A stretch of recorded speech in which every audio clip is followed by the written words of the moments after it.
Were you, or were you not, on a gay cruise?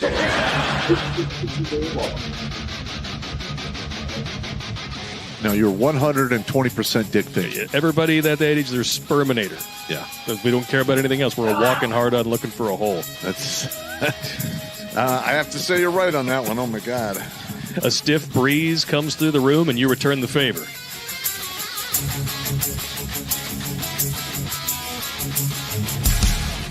Gonorrhea. No.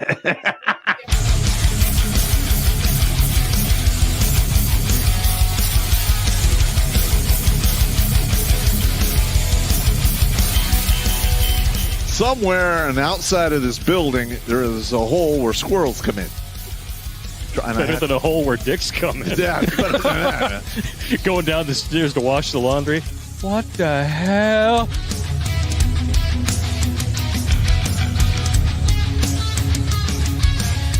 Shh. Pizza. Stop! Stop it now! I order you to stop! I'm still touching myself.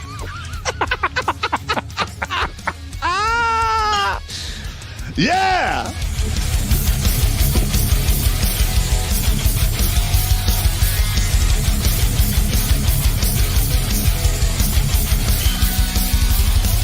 All young bitches want to do is pop pills, smoke weed, get drunk, lay around, suck dick, eat hot Cheetos, charge they phone, get a sew and weave, twerk, be bisexual, eat McDonald's, wash they pussy in the sink, lie, take selfies, and talk shit through Wi-Fi because they phone never on. I think washing they pussy in the sink is my favorite part.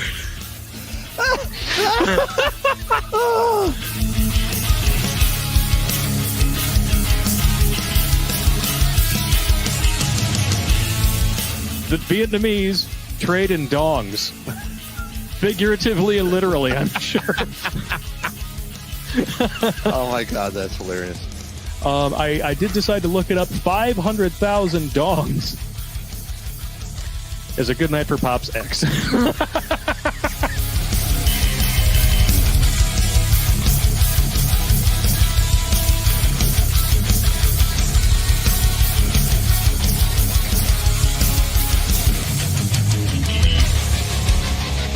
Like most women, he's an emotional thinker. Good God. I mean, that's part of the problem we're having now in our society is we have a bunch of emotional thinkers that want the world to, to fall in line with their emotions. That's not... look, reality doesn't give a shit about emotions. It's my lived truth. Fuck your lived truth. No, it's not. It's your perspective. Kiss my ass.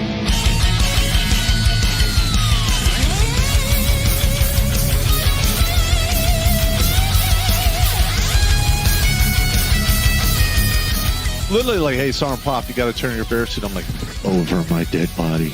No. Just give me a statement of charges. Yeah. You're never getting this back. Yeah. You can suck it. I'm going to wear this with my Russian coat. you will bury me in this. Hey! Why you gotta fucking be like that, man? Because I'm an asshole, and I learned from the best. I'm sitting across from him, and I'm pointing at you with all four fingers. All right, first of all, the Russian jacket is World War II surplus. I'll send you a picture of it, Sarge. Yeah, okay. I got you standing wearing it with holding two giant buckets like you just collected all the chum from behind the dump dumpster at the bar and you're going to go home and make ice cream out of it.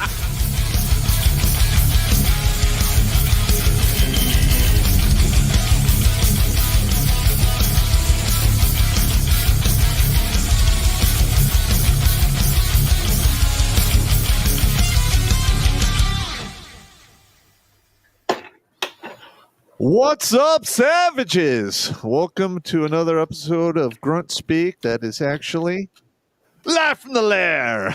And we're going to be covering a topic today that it's quite insidious and irritating, and I would consider it modern-day piracy. Now, we've all heard, all the rigmarole about inflation and the price of housing and various other, costs that are going through the roof. And on top of that, we have the medical industry and their overinflated prices. And we have most of the hospitals being owned by several corporations across America. And monopolies are going to monopoly, and that's what they do. Now, for those of you that watch the show on the regular, my mother's 79 years old, and she is in a rest home, and she's deteriorating quickly. Now, she basically had no assets. She already squandered her house, smashed up her car. If it wasn't for me, she would have died years ago. But she had 2 life insurance policies, the whole life ones that have a cash value, to the tune of $200,000. One for me, one for my sister. Those are gone now. And they had to be surrendered so she could go get Medicare and Medicaid and stay in this rest home because, it was $3,100 a month just for her to be there, which, in my opinion, is kind of crazy. But it's close to my house or the house I own in Michigan, so I go see her 2 or 3 times a week. My sister goes 2 or 3 times a week. That's a side issue. But what they're doing is they're literally stealing the wealth from the boomers. And it's not even coming down the chain, trickling to like relatives like it used to back in the day. It's being siphoned off to these big corporations. And it's basically they're stealing from us. That's just the way it is. And we're going to talk about that today. And if you don't have any beer, I suggest you get one because the Bolsheviks are out in force. All right, Battledorf, let's bring it in. Oh, the second I went to touch a tab, you had to fucking say my name. That's gay. I'm sorry. Feel like you got spy cameras in here or something like that. A couple of housekeeping issues before we get started on stuff. It's my understanding that we have actually acquired yet another member of the regiment. A life saved? We're currently at 568. Okay. Well, we haven't read that. I do believe, right? Yeah, we're going to read that in. This is our first female life saved. It's our unicorn. Yeah, it's our genuine unicorn. It's like a 7-page description, and we're going to go through that. And we're going to take out the 1 paragraph and read that instead of the whole 7 pages. There's a lot well, hang on. There's a lot of personal information in that description. I'm sure she doesn't want released. Yeah. So we're going to handle that. We're going to read that one in either this Thursday or next Tuesday. So, but 567. I mean, that's pretty good. Yeah, doing okay.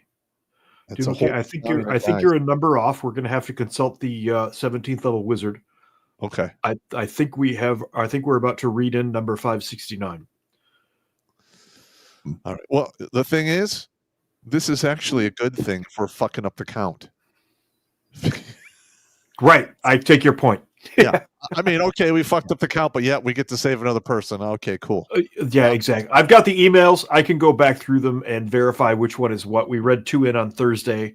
That's basically what I'm going off of. And then a couple of emails that came in. On top of that, one of the other things that is going on is on top of the grant that I've been talking about, which is going to take some time. Grants just take time. It's the federal government. It moves at a glacial pace. We're also going for corporate sponsorships, and we're working on getting a fundraiser going here at one of the American Legion halls and maybe a couple of other places as well. We have reached a point now with approaching 600 lives saved, honestly, where I think we need to take a look at this and realize something that Pop and I talked about the other day. We went through 20 years of war. 22 years, really. This stopped in 2023, right? That was the Afghan Gate. I don't remember the exact year Afghan collapsed. I think it was 2022 or maybe 2021. Oh, wow. So I'm off by a year and 2 decades. Yes. Yeah. There's a lot of that there. I mean, I know guys who who did what, somewhere between 8 and 12, sometimes 15 combat deployments. Yeah. I know guys who joined up, got married, got deployed, and years later they're on their 7th or 8th deployment and their son shows up. Yep. In uniform. That's generational. That's generational war. Now that all of that is over, the usual is happening, and you go back and read about the bonus army from World War I, you know what I'm talking about. Oh, yeah. They don't have a use for us anymore. So veterans are being forgotten, and this is a point where a lot of us might feel left behind or left on the battlefield. That's kind of our purpose here. We I think fill that gap without realizing that we've been doing it, because conventional psychology and the VA just they don't give a fuck about us. We're a stat and a prescription. Or an embarrassment. We're a statistic and a prescription to those. We're only an embarrassment if we do something embarrassing. Okay, I'll give you that. Otherwise, they just forget about us. Yeah. So we are more relevant than ever, and that actually is the angle that I'm going to go after the corporate sponsorships with, because a lot of those vets are also the employees at Lockheed Martin, at Northrop Grumman. And even though they've got jobs, they still go home at night and go, what did I do all that for? Yeah. What did I do? Why did I do 12, 13 deployments? What? And, nobody's going to answer that question for them except for us, where you can come here and hang out. Is I ask myself those questions as well. Yeah, so do I. I literally shut down a business, accepted orders to get deployed to Iraq when I was in the National Guard, left my 2-year-old child, my pregnant wife at the time, to go serve my country. Yep. And I got royally fucked up. Yep. Royally. The brain pan, thinking meat, physically, spiritually, you name it. You were inches from being a pink goo, dude. Yeah. And then, I was actually. But here's the thing is, as time passes and you look at how the world is and you hear stories of what really happened and how it was covered up by the media. And then you get to that point where you're like, what the fuck was I involved in? Yeah. It was all a fucking lie. And listen, not for us on the ground. No, it wasn't. No, wait, listen. We do it, and then they'd lie about it. Yeah, but it takes a toll on you psychologically. Yes. And then yes, it does. You go to the VA, you talk to one of their psychologists, and I mean, I myself should probably start doing that, now and again. But I don't really trust them, because they have a bad track record. That's the point of us. That's the whole reason that Redonkulas exists. So we don't trust those motherfuckers. I don't. I have found myself doing dashboard psychology more than once, where I'm on a long drive. I'll go to visit my daughter, who was in Lansing up until recently, which is 73 miles away, a little over an hour for me. And I would find myself replaying situations from my time in the service while I'm driving, and like wargaming them. What could I have said differently? What could I have done differently? What could we have, could we have affected this differently? And I do that not as often as I used to, but I still do that. And it burns up a lot of mental energy. Yeah. It's exhausting. It builds your stress, and it's tiring. And there's fuck all you can do about it. Yes. It's ancient history. Exactly. The worst one is when I would get stuck in traffic driving home from Southfield. A 45-minute drive turns into 3 hours because of traffic, and my brain opens that door with the bullshit that I went through with my ex-wife and that brigade headquarters first sergeant. And I'm stuck in traffic for 3 hours with that playing on loop in my head. Yeah. And that shit's fucking brutal. Yeah. But that is, and I know I'm not alone, but that's what we're here for. I think that's really what we're here for. And I think that is a gap that we fill between the prescriptions and the shrinks that nobody wants to go talk to. I think that's what we're here for. Let's just be honest. You Yeah. go to a shrink at the VA who's speaking with a thick Indian accent. Mhm. How much aid do you think you're going to get from that person? They can't relate to you on any level at all, much less the veterans level. It's literally like they follow a flow chart. Yes, That's no. what they do. No, that's literally what they do. That's literally what they do. Yeah, I mean, fuck that. Mhm. That is, in my opinion, next to useless. Yeah. And then they're just going to give you a handful of pills and send you home. That's exactly what they did to me. And I dumped those pills in the garbage that very day. I was at your house. Yeah. I was living at your place, and they sent me home with a bunch of prescriptions, and I looked at them, and I just dumped them right in the toilet, flushed them. Yep. I looked at them, I'm like, this is not happening to me. But we fell into this accidentally.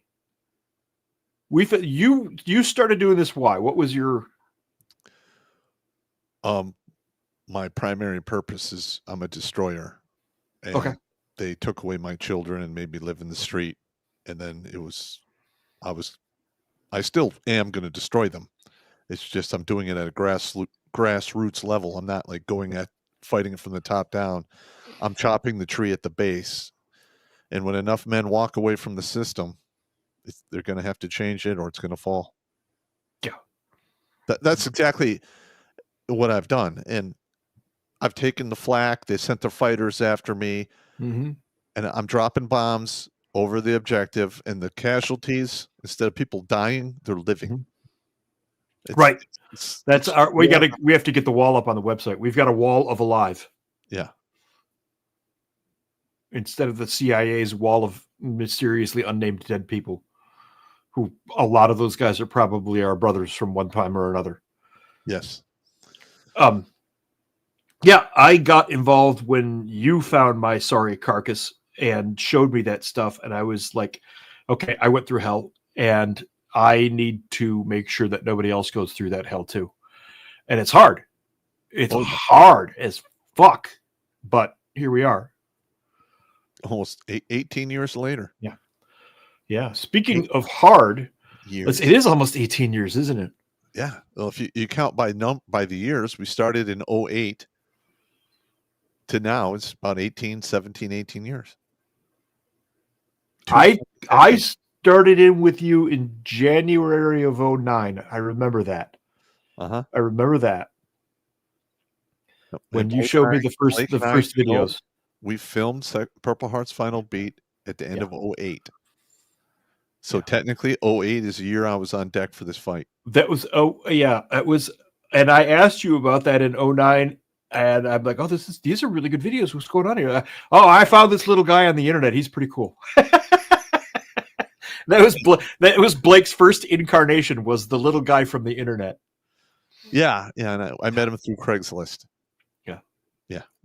That's like the gay pickup section or what? No, I went to, I don't even remember which part of Craigslist. I just put up an ad I'm looking for a video editor.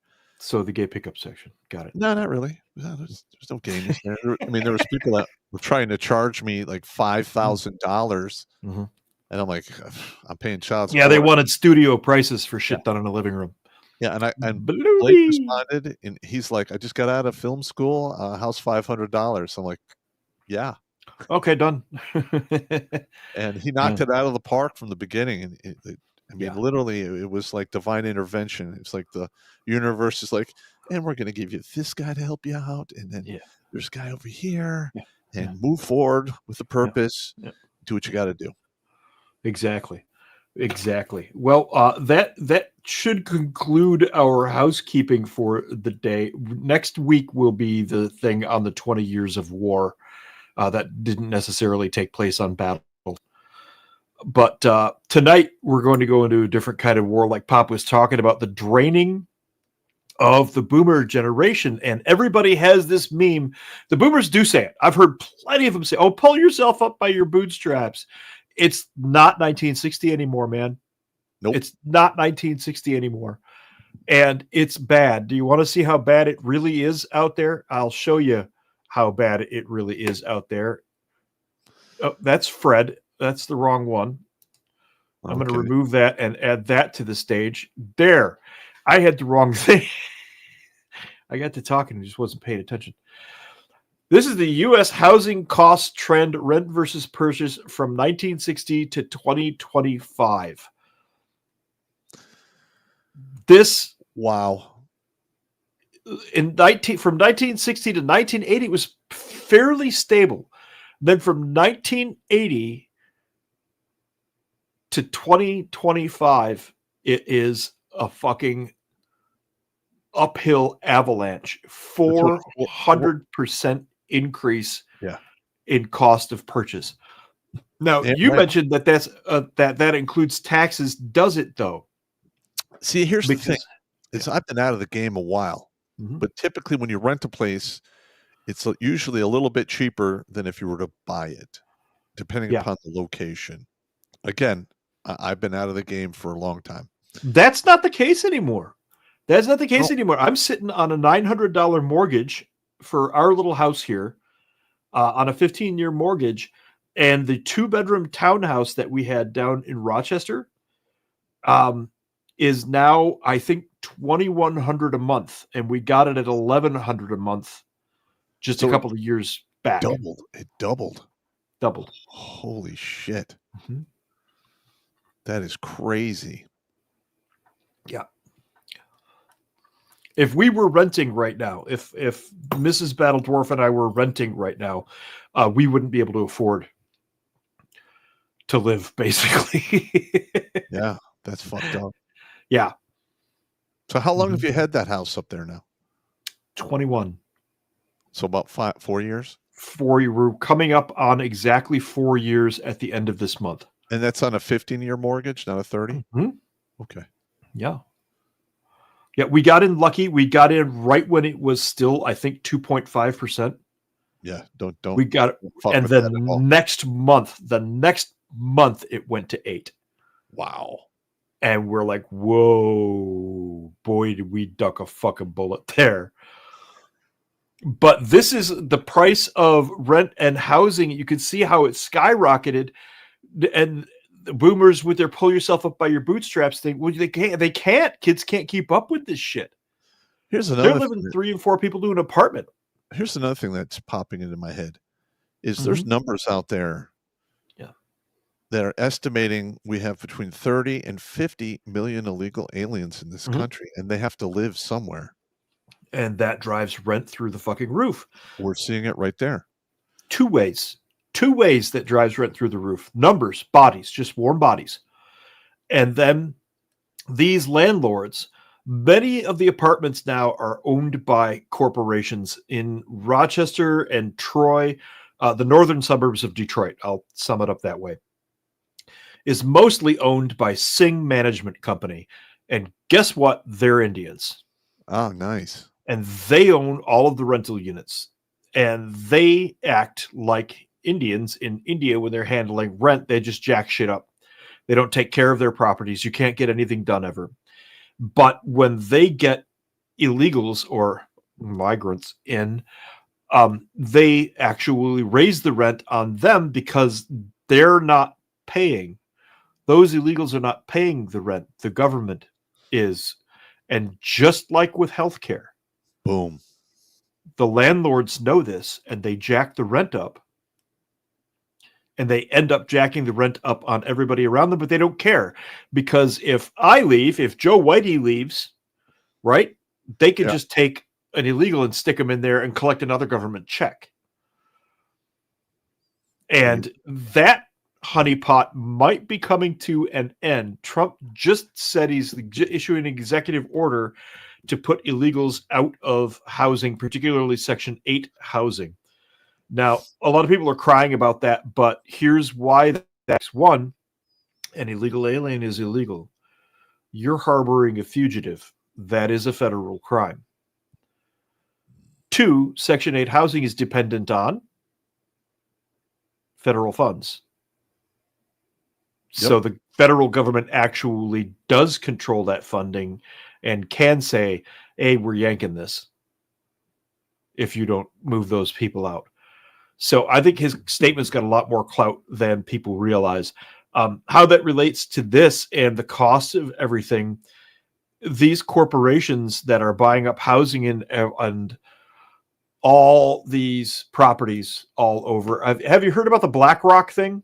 Yeah. And we've talked about that on the show quite a few times. Where they buying up all the housing and all that good stuff? Yeah, I get Let's I remove get that one from the calls and stage. letters at my house in Berkeley for all of that. Oh, they want to buy your house? Oh, yeah. Oh, that's nice. That's nice. This is the Federal Reserve Bank at St. Louis. And I don't know why it's showing that particular screen. Let's change it to this tab instead. Oh, that's why, because it opened a whole new window while I wasn't looking, because fuck you, it's a government website. You can see here, you can see the consumer price index for all urban consumers for all items, money market activities, federal funds, and unemployment rate by metro area. Wow, that's odd. It looks suspiciously like the entire West Coast is fucked into gotas. We can't see it. Can you make it bigger? Okay, that's what she said. Yeah. I had actually made it bigger. There it Let's is. see here. Now, this is the consumer price index for all urban consumers, all items in the U.S. city averages. Let's see if I can slide this to the side here. Where's my slider to the sider? Oh, here we go. I see what it did. This is consumer price money market activities, federal funds overnight rate. Look at right around 2002.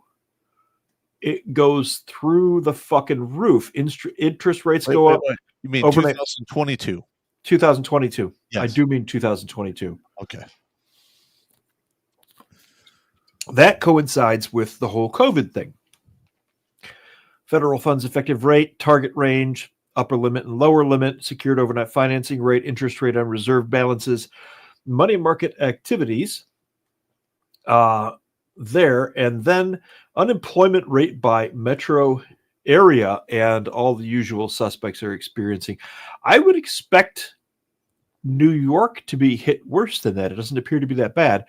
California obviously is the pits. Detroit is, and Grand Rapids and Lansing. They've been Michigan since the 60s. Since Chicago. Yeah, it is a mess there. But yeah, that map surprises me a little bit. There were a couple of areas like Atlanta, for example, and Miami that I thought would be worse. But apparently they're doing not as terrible as I thought. Well, but you can't listen. I don't really know if we can trust those numbers because a lot of those blue cities and states have been caught fudging their numbers in various ways. That's true. So I mean, yeah, I get it, but can we really trust it? Yep. So the reason I'm showing you the Fred site here, this is fred.stlouisfed.org. It will be in the links. This is where all of the data is coming from that we're using on the show tonight. Well, most of the data that we're using is coming from here. And this particular one, while it may read interest rates, secured overnight financing rate, etc., what this represents right here from 2022, that huge spike like that, represents finance companies like BlackRock and Blackstone basically buying everything up and creating huge piles of wealth, essentially. And jacking up the demand, because if they bought all of this property and they're not actually renting it out, so then you're going to have more demand, which is going to drive prices up. And these finance companies, the only thing they care about is their spreadsheets. They don't care about people. They don't care about the country. Most of them don't even identify as having a country per se. Yeah. They're straight up globalists. But the big one, BlackRock, claims to have not been buying houses up. Yeah, they're full of shit. No, watch this. Okay. We want to make it perfectly clear BlackRock is not buying individual houses in the United States. Look at the language. Individual. What is an assets manager pop the money guy? What's an assets manager going to go after if he's not buying up properties? Land. Nope. Don't think physical. Oh, fuck. I don't know. The mortgages. Oh, yeah. All of the banknotes. They're going after the financing, the mortgages, the banknotes, the credit lines. They're buying all of that up and controlling that pipeline. Now, nobody gets a mortgage without BlackRock's say. And they control all of the financing for these huge purchases of subdivisions, of houses, of apartment blocks, all of that stuff. They're controlling the money behind the houses. Oh, yeah. Get it? Yeah. Makes sense? Yeah. How does it work? I mean, you did what? All right. What was it you did for a while? I was a mortgage broker. Right. We would, you know, Walk us through it. You write the loans, and like the company has X amount of dollars. You write the mortgages, and the company will cover like the first 90 to 180 days where you service the loan. Then you just box it up and you sell it. You get the cash value of that particular mortgage. Now let's hit a pause button really quick, because I learned something the other day, and I want to see if this rings true with you. When you get a mortgage from a bank, your credit is checked, and you have to have some sort of a deposit or some sort of guarantee. I did VA loans, so you had a 580 collateral. FICO or higher, and I could get you a VA loan, which is it's a pretty low, because typically That is low. The old conventional loan started at a FICO of 620, and that's your credit score. They call it a FICO score, whatever. Yeah. Yeah. So, hang on. Anyway, when you get that loan, you either have to have something like a VA loan, or you have to have something as collateral, or you have to have demonstrated resources to be able to pay for that loan. Yes. Yeah. You had VA, FHA, conventional, non-conforming. On the other side of that, when a bank loans, it has to have something called a consideration. It has to have, by law, and I found these laws, I just didn't grab them, I should have, but the bank has to have something that they can loan. However, due to some financial shenanigans a couple of years back, about 30 years, 40 years back or so, what the banks really do is write a ledger entry. I am loaning you $500,000. There's no money. The money is not there. So they are making a promise of you paying. And then they play their shell game with their money, with all the deposits and everything. This is why banks are afraid of runs. Yeah. Because if everybody withdrew their money, it's over. They'd have nothing to cover their considerations. Yeah, it's a wrap. They're playing Russian roulette with stacks of cash. Yeah. They literally just create a ledger entry. And so they can create infinite loans. That's how this works. Now, BlackRock buys up all of those considerations for the housing markets. And now the banks are beholden to BlackRock. See where this is going? Yeah. This whole BlackRock thing and the other major firms that do pretty much the same thing. Yeah. Vanguard. Are literally weaponizing your money against you. Yes. It's precisely what they're doing. And that needs to come to a fucking screeching goddamn halt. And they're holding the banks hostage, essentially, through these considerations, so that the banks have to keep doing what they're doing in order to exist at all. Which provides BlackRock with endless capital so that they can do more of this shit. Right here, they say it out loud. This is from the BlackRock website. Providing capital. Show us. We can't see it. It's not. Oh, yeah. Sorry. My bad. Providing capital for mortgages to help American families buy new homes. BlackRock is a significant investor in mortgage securities, helping make capital available to individuals and families seeking to purchase homes. What did I just fucking say? Yep. That's exactly what they're doing. Just draw it in the ledger. Mm-hmm. Write it in the ledger. We got you. Don't worry. We promise it'll be fine. Providing capital for new housing construction. BlackRock has invested in several programs that are providing financing to build new homes and add to U.S. housing supply. That sounds so nice. Where are they getting that money? Oh, that's right. They're taking your money because the banks don't have any money. Other U.S. real estate investments. Additionally, BlackRock invests in multifamily properties, apartment complexes, and other residential real estate. And it's exactly what I said. All right. They said they don't buy individual homes, but they just said other residential real estate. They name all of the other types of residential real estate except the family home, but they cover it with that one statement. Now, what is that called in the industry, in the real estate industry, those residential single family homes? It's a portfolio. Yeah. It's a portfolio, and the investment items, like if you've got an investment portfolio, you've got companies A, B, C, D, E, and F in your portfolio. That's your portfolio. BlackRock buys this neighborhood and this neighborhood and this block of apartments and this block of industrial buildings in a portfolio. And the portfolio is what they buy, sell, and trade. And items go in and out of that portfolio. It's smoke and mirrors. It's black magic. That's why they call themselves BlackRock. It's possible. I doubt it. They're not that clever, but that's just me adding a comedic spin to it. And yes, they can't be that clever. They're or stupid. And so what happens is now they have control of all of that, and the prices, they can fix them. Yeah. They can force them by nudging key indexes in those markets. But that always happens when you have a monopoly. Mm-hmm. That's why we're that's why we are where we are.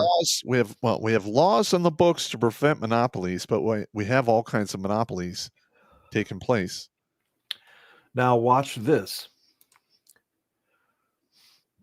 So BlackRock is buying these portfolios and the considerations from the banks and everything, right? Yep. They're not buying single-family homes. But well, yes, they are. Well, but they're not. Oh, they're bullshit. buying portfolios of single-family homes. It's in the language. It's slick, shuffly shit. So wait a minute. Wall Street. So we have now. Wait a minute. This is language. Yeah. What? We have the left playing with language to deceive other people. That never happens. It particularly did not happen in 1917 when the new Bolshevik regime took over. Drink. I had to. You know I had to. Because this is Bolshevik bullshit, right? This is exactly what they're doing. I don't know where all the things are.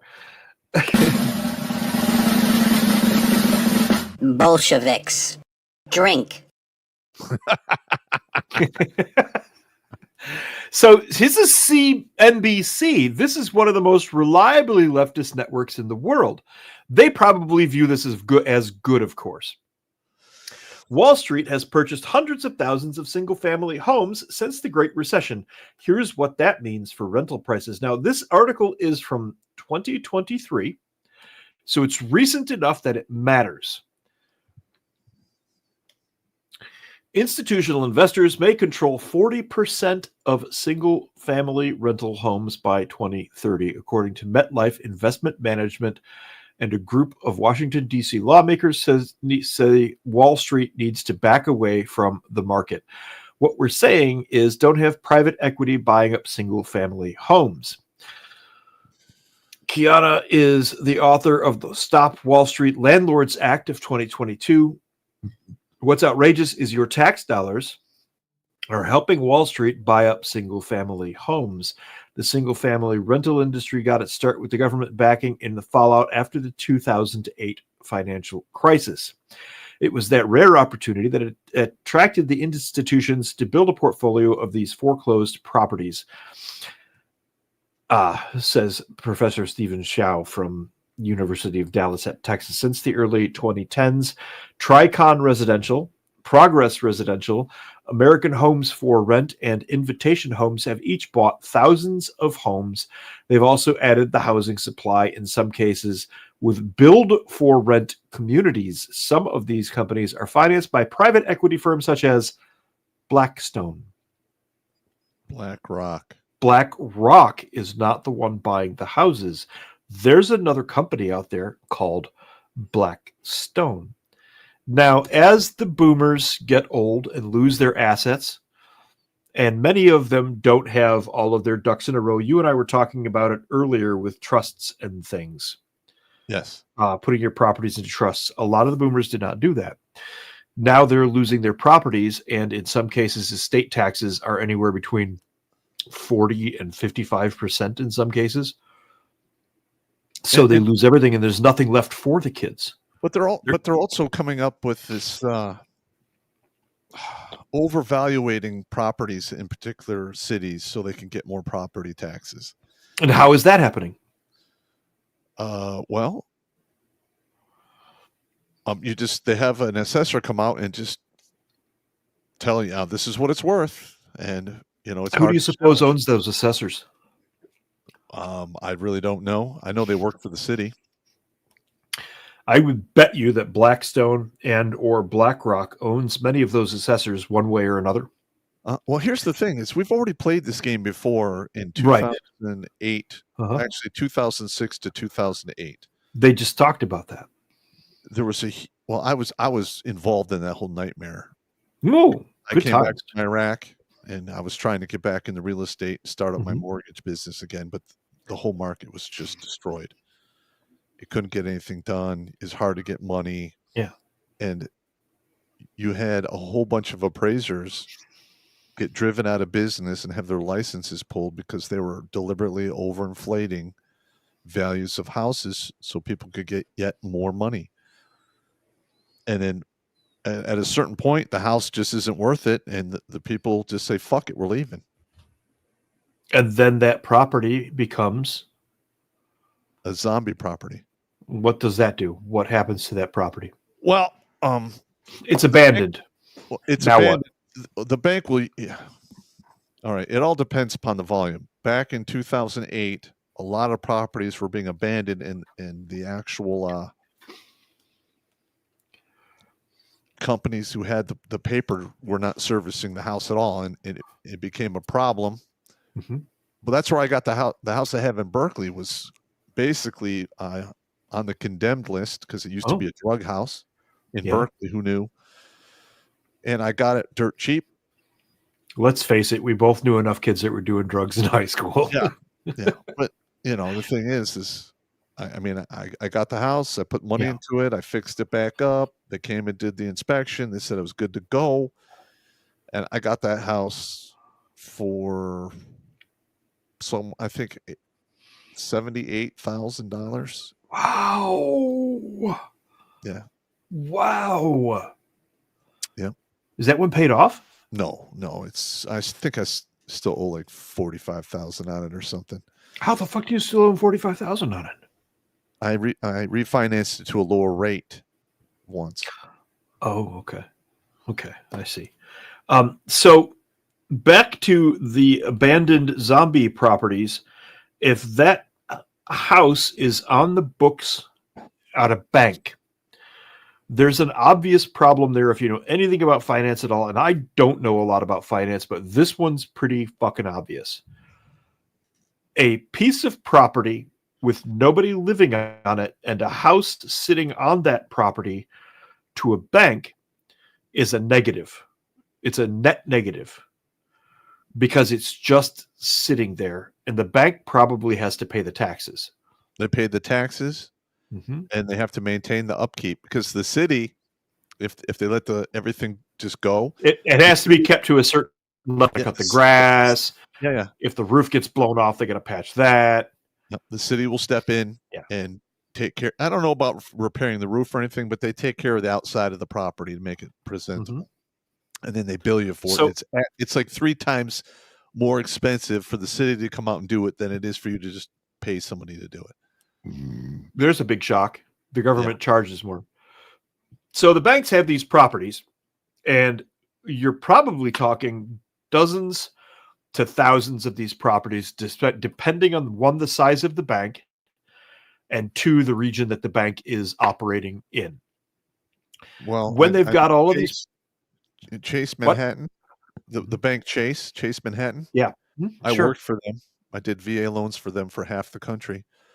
Yeah. They service millions upon millions of loans across this entire country. Yes. Absolutely true. So these banks need to get rid of these houses. Here comes Blackstone. Blackstone buys that property off of them. Matter of fact, Blackstone buys 300 of those properties. Now Blackstone's got all these properties and they need to do something with them, but they need some capital in order to do that. So they create a portfolio out of these houses. Here comes BlackRock. BlackRock says, we'll invest in your portfolio. We'll loan you some capital. See where this is going? Uh-huh. And now it's basically a corporate puppy mill of houses. It's a corporate sausage factory for housing, and they can basically charge whatever they want, set rates at whatever they want. Now they overvalue the properties. What happens to the tax value? It goes up. Goes up. Who benefits from that? The cities And the government, the city, the state, and the federal government indirectly, because there is no federal property tax. But the federal government still loans the states money for programs like illegal immigrants in housing. Yeah. So it benefits the states and the counties and the townships to overvalue these properties, so they help get these regulations pushed through for companies like BlackRock and Blackstone, so they can buy up and build up their portfolios, overvalue the property, even if it's only by 5-10%. That's still more revenue for the township, the county, and the state. Now the township, the county, and the state have more money to dump back into other investments, and the federal government can give them money to work on those houses and put illegal immigrants in there. And Americans get pushed out because it's more profitable. What's more profitable for Blackstone or BlackRock?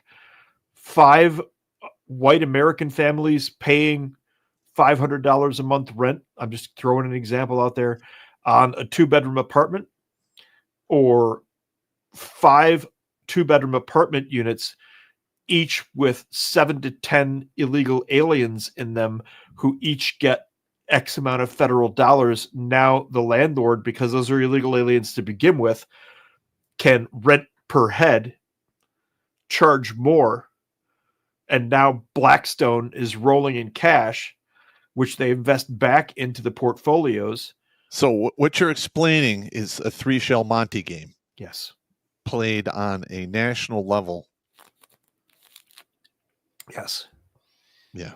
Listen, the thing with the 3-shell Monte game is, at some point they're going to make you flip all of the shells over, and the whole game will be exposed.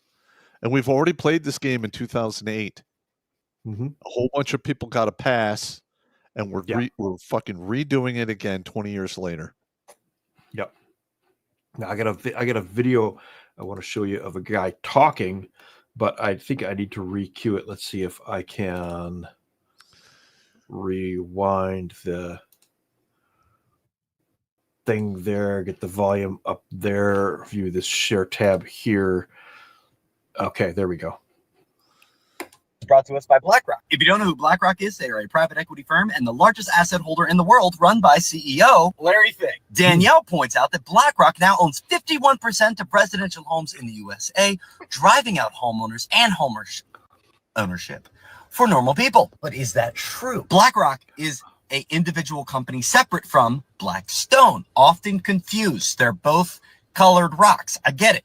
But there is no Black Boulder. There's no other companies to keep up with. And there's 2 key distinctions. One, invest more in businesses, buyouts, and international diversity, while the other one focuses more residentially, or most commonly in headlines, on the real estate market. Not only does Blackstone purchase single-family homes in America, they'll also purchase companies like Invitation Homes or Tricon Residential that actively own, manage, and even build homes, most recently building build-to-rent neighborhoods in Texas and California. But Danielle, 51% of the homes in America, let's do some quick math to see if this is true.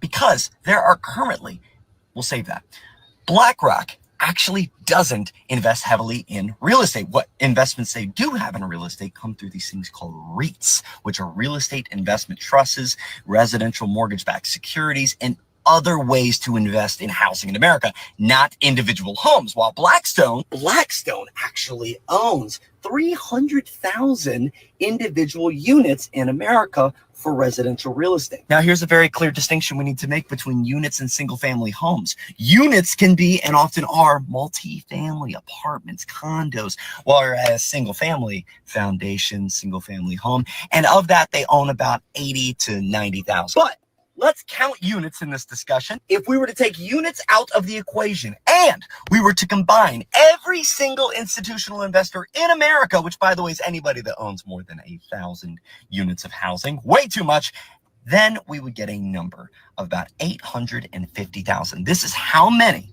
single family homes in America are owned by the BlackRocks, the Blackstones, and all private equity large firms combined. It's about 850,000 single-family homes. So is that this percentage? Well, no, because we have 89 million single-family homes in America, and this means that they own about or under 1%. That is 1% too many, in my opinion, because houses should be for normal people. But this number is just obnoxiously wrong. It's 1%, not 51. Wow. But that makes the point. You see, he just described exactly The same how thing. all this crap happens. He did it in colloquial jargon and rattled it off. And but yeah, it's a shell. It's exactly what you're talking about. It's 3-card freaking Monty. So we have the boomers getting soaked on real estate. Yep. So that's one angle of attack to bleed off basically the wealth of the boomer, and I would say part of Generation X as well, because I'm the Generation X. Yeah. I wasn't able to buy my first home until I was 51 years old. Yeah, I got lucky because I was in the industry when I bought that house in Berkeley. Because I bought that with the last of the Lair loans. The last what's a Lair loan? I don't know what that is. What's a Lair loan? If your credit score is high enough, at least back in the day, you didn't have to like show them any income. You didn't really need any bank statements. You literally like, here's my credit score. It's like 790 or 815 at the time. And I want a loan for this property. And you literally write, this is what I make a year. This is my gross income. Boom.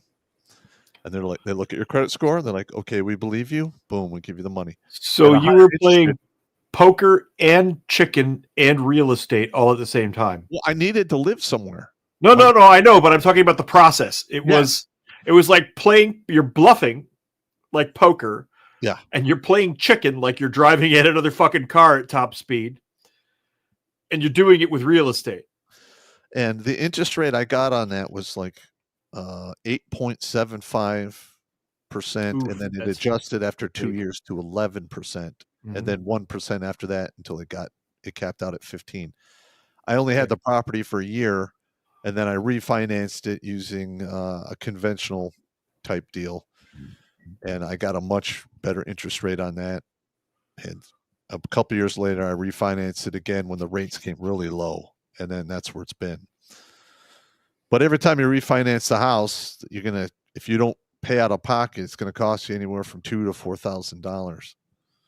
There's just all kinds of bullshit costs that, involved in that whole process. Of course there are. Everybody wants your freaking pound of flesh. And the thing with our mortgage industry, it's based off of the mortgage industry or the mortgage procedures from England between 1600 and the late 1800s. We literally adopted how they did shit over there for their mortgages. And what the ass? Yeah, that's exactly how that went down. That's the conventional mortgage. Literally is based and the procedures are based off models of what they used to do in the 1800s and whatever, and before that in England. That's crazy. That's fucking nuts. So why is Blackstone buying rental homes in the U.S.? This is from 2025. This is just from this past July, not a month ago. Blackstone is an American alternative asset manager with significant interests in rental housing. We've been talking about them throughout the show here. In recent years, the company spent billions acquiring brands such as Tricon Residential, American Campus Communities, and Air Communities. Now, this is what I was talking about, like with Sing Management in Detroit. They bought everything up.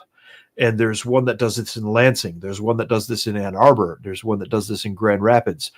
These companies, and I'll bet you that I should go back and look and see. I bet you that they are subsequently owned by BlackRock or Vanguard or something like that. That would not surprise me at all. Blackstone's housing portfolio consists mainly of apartment complexes, student housing, there it is, mobile home parks, really, you motherfuckers, and single-family rental properties. Many of their U.S. assets are concentrated in major cities such as New York and in the Sunbelt states, including Texas, Georgia, and Florida. Well, yep, student housing right there. Ann Arbor and Lansing.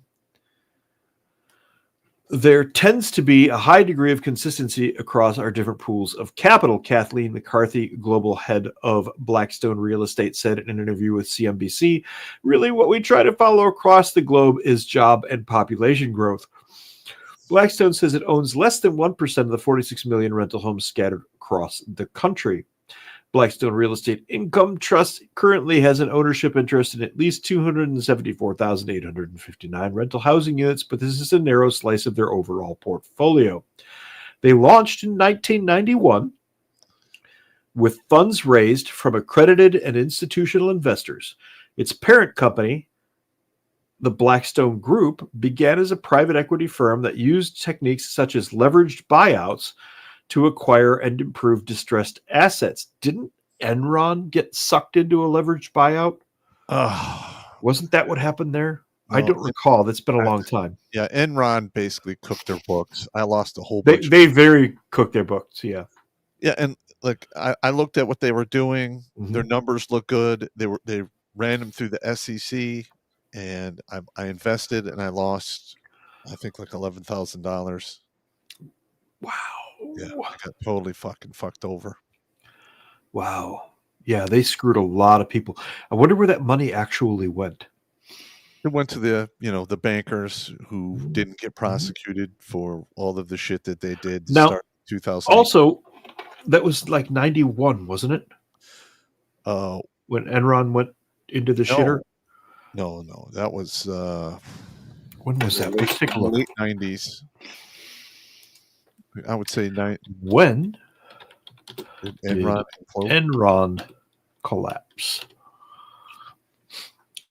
The internet does have its uses. Enron collapsed and filed for bankruptcy on December 2nd, 2001, marked one of the largest corporate bankruptcies in U.S. history. That also is a direct hit on the boomers' income. How many boomers had money invested in all of that stuff? They got hammered. Some people lost everything. Yeah, very much so. Now, we like to pick on the boomers. It's a big internet meme. Yeah, shut up, boomer. But the reality is I think a lot of them were financially not as savvy as they thought they were. There was a percentage of them that were financially capable and did know what they were doing, but it wasn't anywhere near as high as anybody would think. And I think what's happening now is all of them are being bled the fuck off. Yeah. Now, one of the big ones is taxing wealth transfers. That happens primarily through real estate taxes and to a lesser extent inheritance taxes. Plato, one of my favorite authors, everybody's like, oh my God, why do you read that shit? Because he can teach you things. Just read it. Okay. The first discussion in the Republic, when Plato goes to Cephalus's house, and Cephalus is an old man. Plato's around our age at the time, where it's actually Socrates is the character who is speaking with Cephalus, who is the older man. And they get into a discussion about inheritances. And at that time, 2,200 years ago, you left inheritances to your son. And Cephalus says, my grandfather left my father a good inheritance, but my father left me not as much. I am striving to leave my son just a little more. Okay. And those inheritances was how everybody kept everything going. That held true until the early 20th century. People had inheritances. It wasn't just a rich thing. Okay, maybe it was like 3 horses and a barn, but those were assets that you could use to build from. Correct. You stacked on. You get something from your family. Yep. You stack on it. You leave it to your son, and it just goes on and on. Yep. Or you pivot. Okay, I've got these 3 horses. I'm going to trade 2 of these horses for a bunch of chickens, and I'm going to start eggs. Just for example, just spitballing an answer out there. Okay. But these days, do you know anybody who's ever inherited anything except like maybe a photo album? Not really. I have our dining room table, which has been in the family since the late 1800s. That square table that sits in my dining room, that's been in our family since 1889. Wow. Yeah. And it's an oak dining table. It's a square oak dining table. And it's just somehow found its way with the family all of these years. And I'm hoping eventually one day my daughter will take it, or I'll have to pass it off to a nephew or somewhere down the line. But yeah, I mean, that's it. That's my family inheritance, is that table. And it didn't used to be that way. Now these inheritances got bled off and we get taxed. And when you die, 40% of your wealth will be taxed.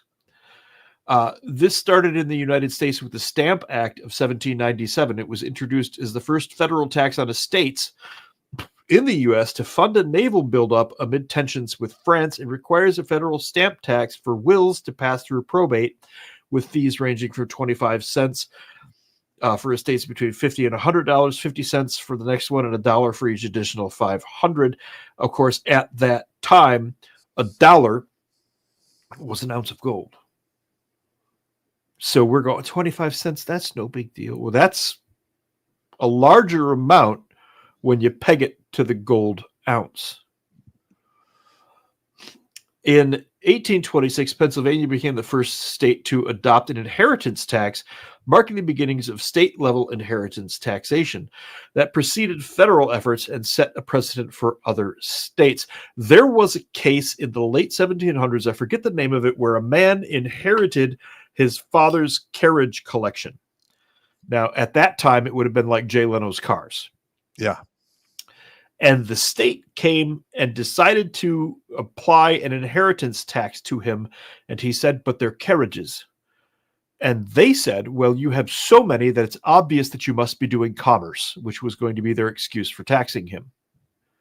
Uh-huh. He said, no, my dad just collected carriages. It's a thing. The year is 1790, whatever the fuck it was.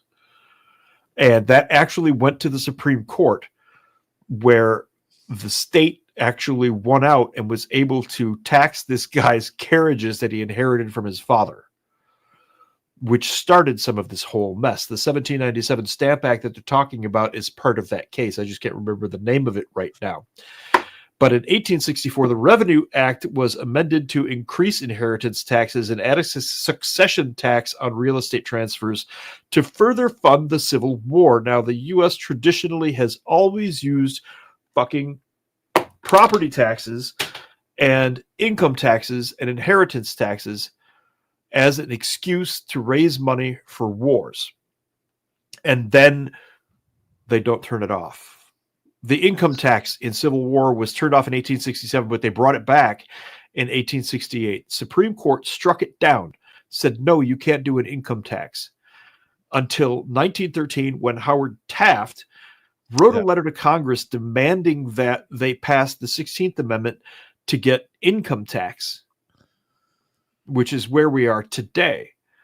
And these taxes have been used over and over and over again to bleed off. Well, to bleed off inheritances, so that the state accumulates all of that wealth. Yeah, and listen, there are methods you can do to get around this, but you need to talk to an asset preservation attorney to run you through all the steps. I used to be up to speed on that about 15 years back, not anymore. So a lot of shit has changed. And Hang on, dropped a pen. If you have, like, I have 2 properties, more than likely at some point they will get moved over into a trust. So when I do shuffle off this motor coil, you know, people can benefit from those that I choose to, you know, have access to the trust. So hopefully I can get around all this bullshit after I die. Most famously, an extremely wealthy man who has a really cool museum in California that I really, really fucking like because it's amazing. He had no income on paper because he knew how to manipulate the trusts so well. And all of his family has ever since benefited from this arrangement. John Getty. Uh-huh. You know who John Getty is? No, it sounds familiar. Right? He was fantastically wealthy. And the chat is saying my mic is too loud, apparently. Let me turn that down. Is that better? You're fine. Okay. Let me look up exact, because I just know what he did. He had no income at all on paper. And it drove people fucking banana crackers. Let's see here. John Paul Getty the third. Later life and death. That's the son of Getty. Anyway, the man was a brilliant investor. He was an oil tycoon. There it is. Who ended up dying at the age of 54. But John Getty understood how to work the system and how to arrange the trusts. So he and his family they looked poor on paper. Yep. They looked like they made like $20,000, $30,000 a year on paper. In reality, they were some of the wealthiest people alive. He had magnificent mansions and the aforementioned museum. If you ever find yourself in Los Angeles, God forbid, you poor soul, I pity you. In Malibu, on the top of one of the mountains, is the Getty. And it is a museum, bar none. It is absolutely fabulous and incredibly beautiful. The guy was a conniving snake and a debauched bastard by all accounts, but he had fantastic taste in art, and his villa there is still there. His villa is still there, and it's like a Greek villa. He had fantastic taste. He was an evil son of a bitch, but he had great taste. That is the only modern example, and I'm sure there are others. I guarantee you the wealthy out there are leaving inheritances for their children. We know this. If you go to some of the big universities, if you go to a major university, go ahead. They have to do that. That's why there are so many asset preservation attorneys out there, because they're like the top 5%. Yep, are not going to leave their shit to the government. It is going to figure out a way to do the 3 shell Monty and give it to their family, which they should. Yes, they should. It should be that way.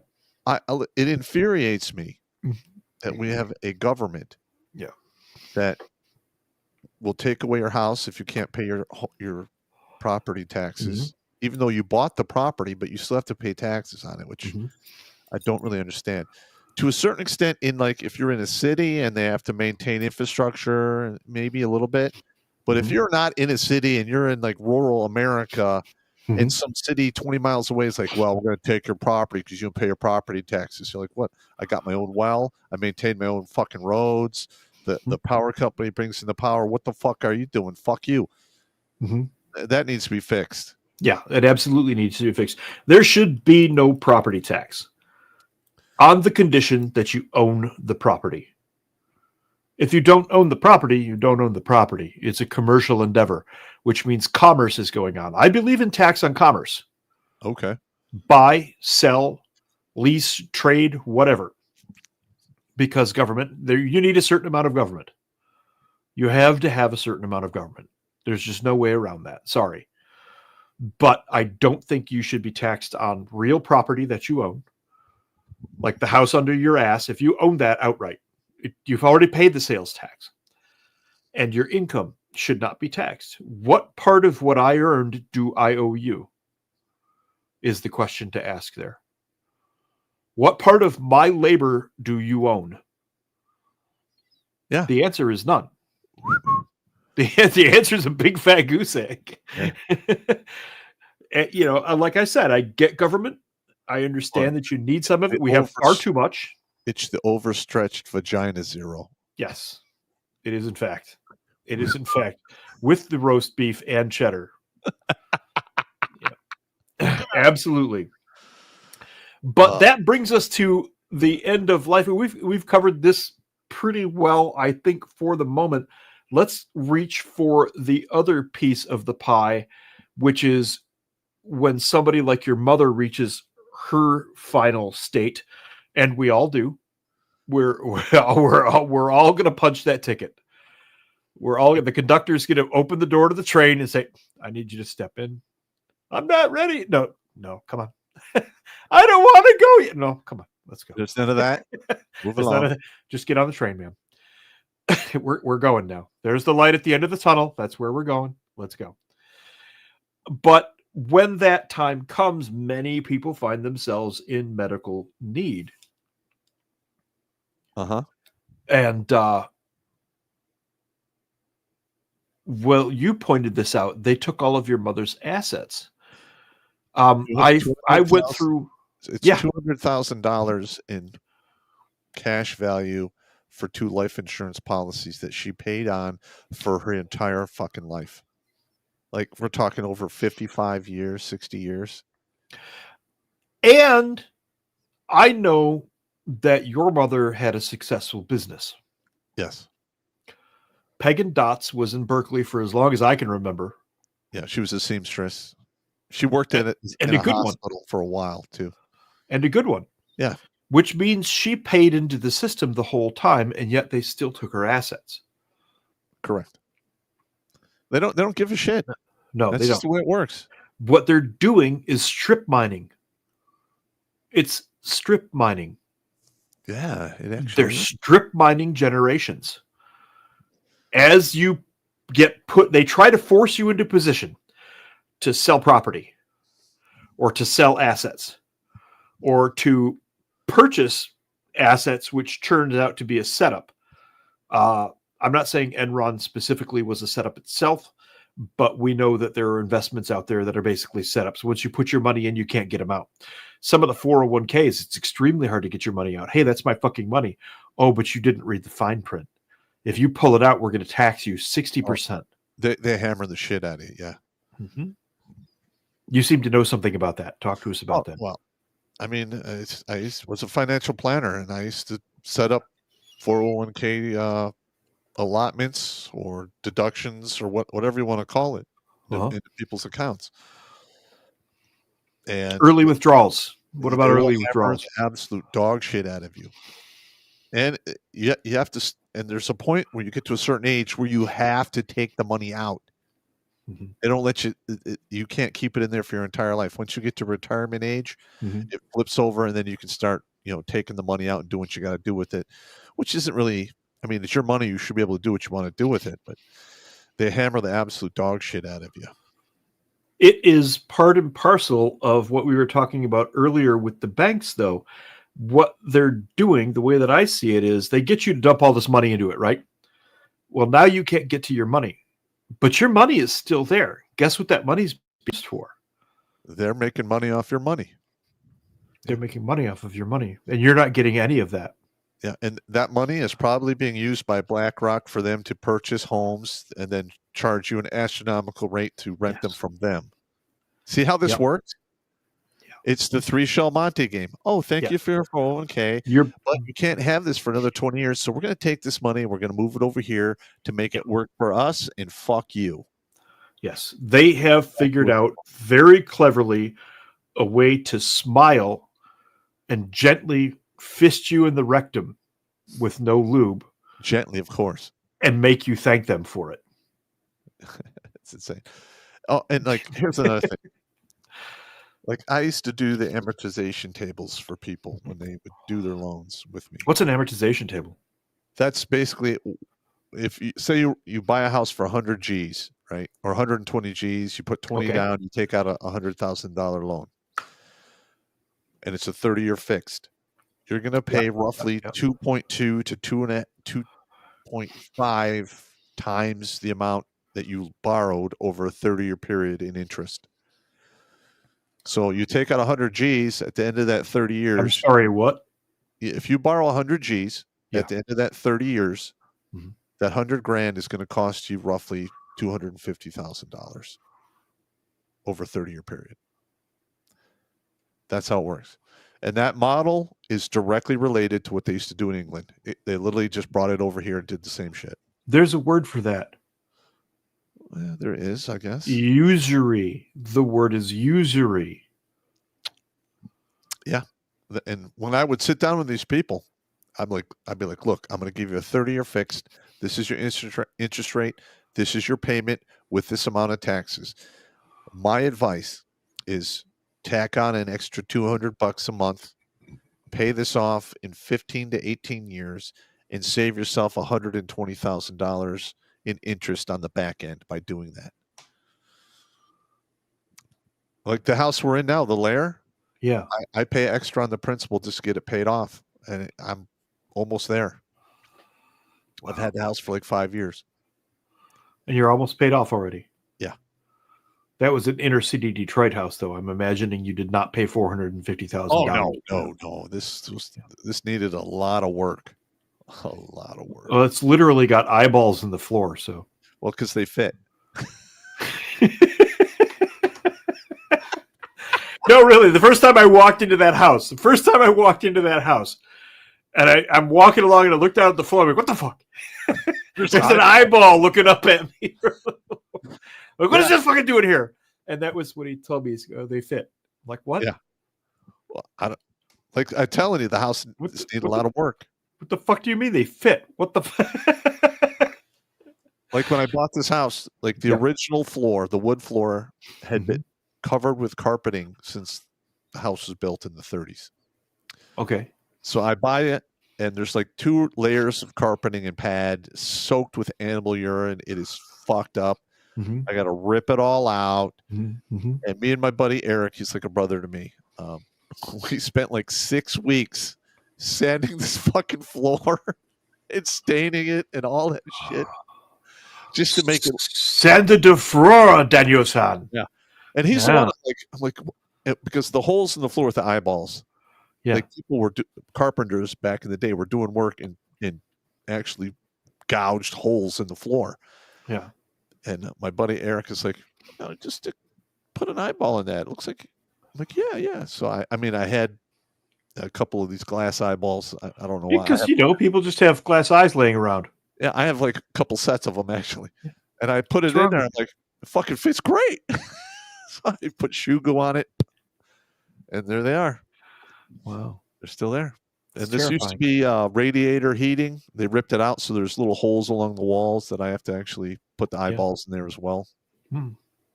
Radiator heating is expensive, especially here in Michigan for some reason. We have the electric heating in this house. Baseboards are brutal. Don't do that.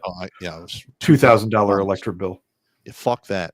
I literally put in 2 furnaces, one down here, one upstairs. They're furnace heaters that are used in like mobile homes and stuff. Okay. Hook them up to gas. I just keep the doors open, set the thermostat to like 65 in the winter. Yeah. The rest of the house is cold as shit, but pipes aren't freezing, and I can live with it. That's all that matters in Michigan. You don't want to burst pipe in the winter in Michigan. No, that will do horrible shit to you. So we got way off track here. I'm not even certain where we were. That's okay. I'm reading off of notes at this point. I don't actually have links for this particular material, but let's get into countable versus exempt assets. Countable assets, these include cash, bank accounts, investments such as stocks, bonds, health plans, life insurance policies, and non-exempt real estate. If the total value of countable assets exceeds the Medicaid limit, the individual must spend down these assets to qualify, which is what happened to your mother. Uh-huh. Exempt assets. Certain assets are not counted toward the Medicaid limit, including the primary home, in some cases only if the individual or their spouse is still living in it, one vehicle if used for medical transportation, personal belongings, household goods, and a limited amount of life insurance, typically with a face value of $1,500 or less. Huh. And then prepaid funeral arrangements. How decent of them to let you keep your burial spot. And Well, how telling. They literally take everything but your fucking grave. Yes. They take it all. Except your grave. You can keep your grave. I'm expecting once my mother passes away to have Mhm. bill collectors and other people come after me for money and shit. And that's exactly what I'm going to tell them. I'm like, does my name appear on any contractual agreement between you and I? No. I have no contract with you, pound sand. That's right. Get the fuck out of here. Yeah. Liquidation requirements. If an elderly person's countable assets exceed the Medicaid limit, they are generally required to spend down these assets to qualify for Medicaid. This may involve liquidating investments, selling non-exempt property, or using savings to pay for care until the asset threshold is met. The primary home is often exempt if the individual intends to return home or if a spouse, minor child, or disabled dependent lives there. However, if the individual is permanently institutionalized and no exempt person resides in the home, Medicaid may place a lien on the property or count it as an asset until it is sold or transferred properly. How funny that we mentioned that before, where the bank takes the property and sells it off to... Stand by right there.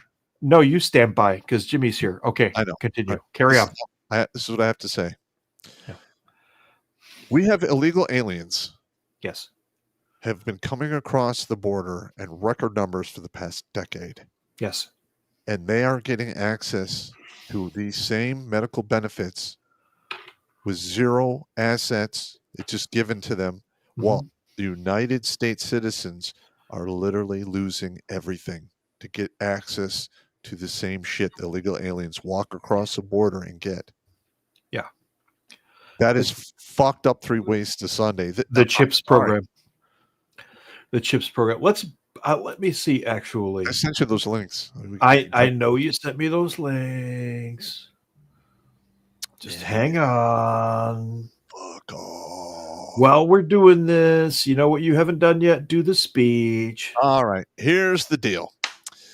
We've been demonetized beyond all rhyme and reason. This channel is pulling in roughly 8 to 15% of what it did in its heyday between 2013 2016. We're in this to save lives, and we're doing a pretty good job on a shoestring budget. And we're up to 567 people in 18 years saved from suicide using comedy, logic, and reason. And we would like to keep those numbers growing, but this is not cheap. We operate on a shoestring budget, and any little bit you send in helps us go a long way. We're literally waging a guerrilla warfare against suicide and the forces of darkness, and our weapons are logic, reason, and comedy. And we are doing a very good job, in my opinion. So please help us out if you can. If you can't, I get it. And let's continue on. Continuing on, let's go look at what have we got here. Oh, wait. This is actually congress.gov. This is Congress's actual bills, non-citizen eligibility for Medicaid and CHIP.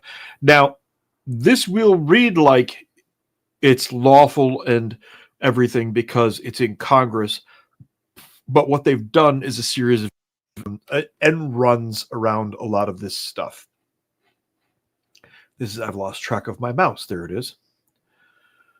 Medicaid and the State Children's Health Insurance Program, CHIP. I love the chipper names they give these things, provide a health and safety care net for low-income populations. Non-citizen eligibility for these programs depends on the non-citizen's immigration status and certain other factors.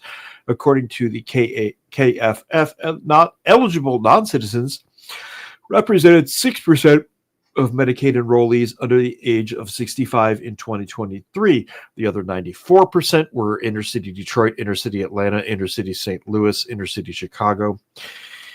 This in focus provides an overview of Medicaid CHIP eligibility rules for non-citizens.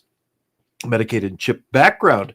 Medicaid, authorized in Title 19 as the Social Security Act, or of the Social Security Act, is a joint federal-state program that finances the delivery of primary and acute medical services as well as long-term services and supports to a diverse, low-income population, including children, pregnant women, adults, individuals with disability, and people age 65 or older. You note that those are very generalized categories and very feel-good categories. Nobody wants grandma to starve. Yeah.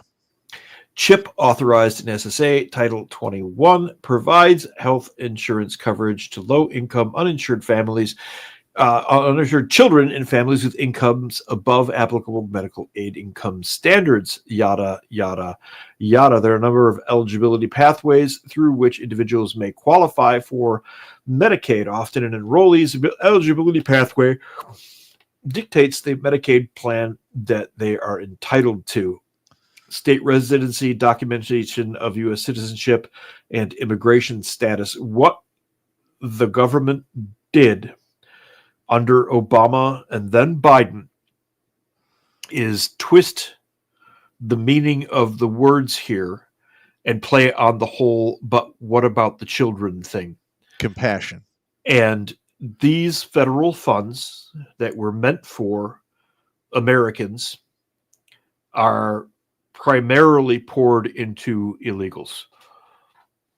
They are given every benefit, every consideration that most Americans don't have. I grew up around some pretty poor families on my dad's side of the family. And they scraped by just barely, and most of them had never, ever been to a doctor before. I think my grandmother didn't go to a doctor until she was like 65 years old. Wow. She had this is not a joke. I'm not kidding. And I know there are listeners out there who know what I'm talking about or know somebody who knows what I'm talking about. My grandmother's house, when I was a boy, had no running water in the house, had a hand pump in the kitchen sink, and had an outhouse. Wow. Until I was 11 years old. Okay. Okay. So I come from dirt floor poor. I know what that actually means.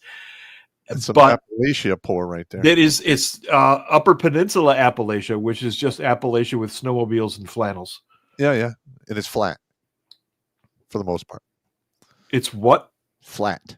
For the most part. My dear friend, I am going to take you to the Porcupine Mountains. Okay. Which is in the middle of the Upper Peninsula. And you're going to go, what the fuck is this doing here? Why are there mountains in the middle of Michigan? Anyway, it was rural as fuck. And my dad's side of the family grew up poor as hell. I've seen this world firsthand. But we were fine. Look at me. I'm fine. Just a lot of expensive therapy and a bad military habit. Anyway, the government gives all these illegal aliens all of this Medicaid and CHIP eligibility. Non-citizen eligibility rules. Non-citizens' eligibility for CHIP and Medicaid largely depends on applicants' immigration status, whether they arrived in the United States before August 22nd, 1996, and how long they have lived and worked in the United States. In other words, right there, they used that language to go, you're illegal, but you came here on August 21, 1996. So we're just going to waive you and let you have all these benefits. Yeah, and fuck that. That is just so fucked up. And it's millions of them. There's an estimated 34 million illegal aliens in the United States. It's probably actually around 33 million finally. Yippee-ki-yay. Isn't that nice? I'm getting It's only estimates 33 it's million. 50 million. What did you say? I'm getting estimates that it's between 30 and 50 million. I've never seen numbers north of 35 million. Well, you know what? We can do a show on this in the future and just We should probably we should immigration numbers, something like yeah, it's because that's some crazy shit. The official line under Obama and Biden was 11 to 12 million, and we all knew that was bullshit. Yeah. Everybody knew that was bullshit. But I think it's around 34 to 35. And I think Trump may have successfully had about close to 1 million of them sent packing on their merry way. And if this housing thing is successful, if he kicks them out of housing, they're going to have nowhere to go. That's right. And a lot of them will self-deport. I know a lot of them are already starting to. Here's another thing they need to do is you need to find out where these people are working and then go after the companies that are employing them. I've reported a company to ICE already. Yeah. There's a grocery store down in Troy, and you look at the people who are stocking the shelves, and they're clearly illegals. I mean, they might as well be wearing signs. Hello, my name is illegal. My name Jose. Now, listen, I'm not trying to be an ass here. Okay. Yeah. I get it. There's people in other countries that have a shitty way of life. That's not my problem. It's not my problem. Okay. Stand in line like the other people who want to come here legally and wait your fucking turn. You jump the line, guess what happens? You get fucking sent packing. And a lot of times you can never come back. Yep. Fuck you. You're PNG'd, persona non grata. Yeah.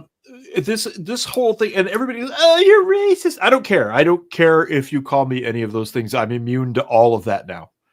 I don't care what you call me. Istophobe igot, like Pop says. Istophobe igotist. Yeah, I'm an istophobe igotist. Fuck you. I listen to me very carefully. I hate people one at a time. I am a connoisseur. I like to enjoy the experience. I will hate you individually, single serving, like a fucking Werther's candy box on Christmas. One at a time, I will fucking hate you. I'm not racist. I hate everybody equally. That's right. And I enjoy it. I'm going to enjoy it like a candy sampler box. My best friend's fucking Mexican. My kid is half Korean. I get people, you're racist. Fuck you. Straight up. Yeah. Fuck you. No, I hate you individually as a single serving, like on a fucking airplane with that little bag of peanuts.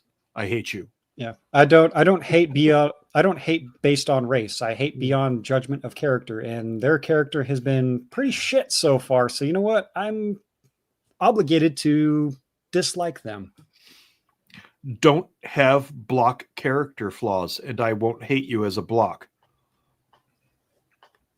Yep. If you, as a block of people, have a central character flaw that is worth hating, I will hate you for that flaw in that block. Fuck you, I don't care. Yep. And one of those flaws is you came here illegally. I don't like you because you came here illegally. And if you did this 10, 15, 20, 25 years ago, but yet you're working, your lazy ass can't go over to file the proper paperwork, take the proper tests to become an actual naturalized American citizen that assimilates when you immigrate. Because if you don't assimilate when you immigrate, that's called an invasion. Yes, it is. Rat's ass, one each, not given. Not even if you put wings on it and threw it off the house. Not even if you put wings on it and rubbed it with whipped cream and threw it off the house. I don't know where the whipped cream came in there. Edit that part out. Not a damn shit fuck nor flying furry rat's ass will be given. Not even so much as one. Nope.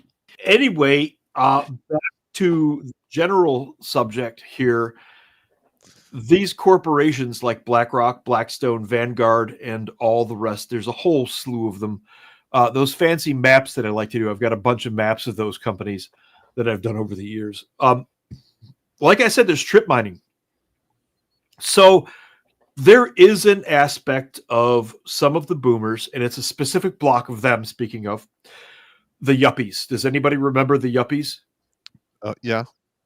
Mhm. They didn't give a fuck about anybody. All they cared about was their personal wealth, their personal enjoyment. And they didn't have kids. They amassed wealth, and they're the ones now doing all the Norwegian cruises. They're the old people on the Norwegian cruises. Based upon recent events, I'm pretty sure that they won't be going on any cruises anytime soon. No, that's Carnival Cruise. It's a different cruise line. Yeah. It's happening all over. That's good too. But what I'm getting at is the boomers that everybody loves to hate on the internet. That's specifically the yuppies, if you go look at it closely. The boomers themselves, the baby boomers, my mother's generation, your mother's generation, Pop, the same. Our mothers are the same age, actually. Have been strip mined. Their wealth and assets have been strip mined by these companies. And none of that is returned back. Yes, and the government. And none of that wealth is returned back into the community economy, the economy at large. Like when you go to the mom and pop diner, that kind of economy. Yeah. None of that wealth gets returned back in, so the communities die. I live in small town America. I can go 10 miles in any direction and come across a town like North Branch or Armada or Almont, that the whole town is 3 blocks long. That's the whole town. It's 3 blocks. Yeah. And those communities are dying because nothing is being put back into them. And because nothing's put back into them, every time a family there has a kid, that kid moves away. That's been going on since the 80s. It's now 2025. That's 40 years of kids going, I ain't staying here. Yeah. All right. I think we're in super chat time. We are in super chat time. Jimmy, do that thing. Do that thing. I will do the thing that we all love that I do. But instead of the regular barbershop quartet, people have been hounding Billy for a new one. Oh, no. Oh, God. Well, let's just say... Oh, hang on. Does it have any copyrighted music or any shit in there? Billy owns all of the rights to the music. There's no Granny Whisker Biscuit? No, Wait. Jimmy, do you see what's going on here? Pop is trying to weasel his way out of this somehow. Well, he's gonna try to weasel himself out of super chat time, but he's not gonna weasel himself out of the discotheque. And he dragged us along for the ride because well, here you go, ladies and gentlemen. Funky Time Super Chat with Redonkulas. That's right, baby. You know what time it is. It's super chat time. Time to get super funky.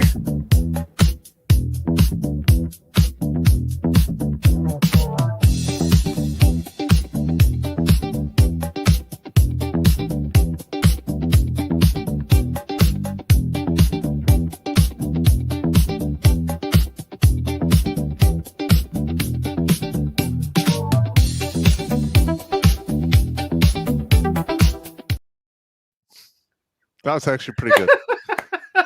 That's pretty good. Pretty good. I just saw Battledorf cracking up in the bottom there. But Billy Von Baum, again, you're well played, sir. Well played. You get one of these.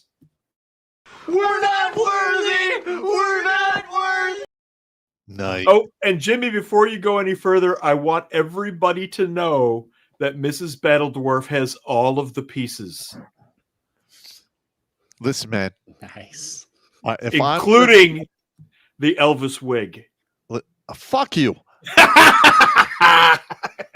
Listen, if I'm in costume, you're going to be in costume too. So you need what costume is that? You should be in a Battledorf or a Hobbit costume. I can do that. I'll do that. I have no problem with that at all. I will humiliate myself for the public to watch if it increases the greater good. That it does. Yeah, you're right. You're right. For the fucking wig, man. Come on, man. You dicks. Wait until you see the sparkly Punisher. Oh, stop it. Yes. God damn it. Carry on, Jimmy. Hey, carrying on. We got 279 likes and 390 viewers over on the YouBoob. Let's get 316 likes. Redonkulas 316. How about that? All right. 316. First one here is from Sean St. George, 499. Says the pills and drugs only cover up the symptoms. They do not address the issue. This channel helps handle the issues better than the psychics, in my opinion. Yes. Thank you. Yeah. Thank you. Yeah, that's what we're here for. And we got Mario Trujillo with $5. Says, in my city, the local land developers are in a knife fight with the quote, these effers from New York from building up low-income housing. God, I hate New York. Yeah. And, stuff catches fire. That's all I'm going to say. 3 words. Stuff catches fire.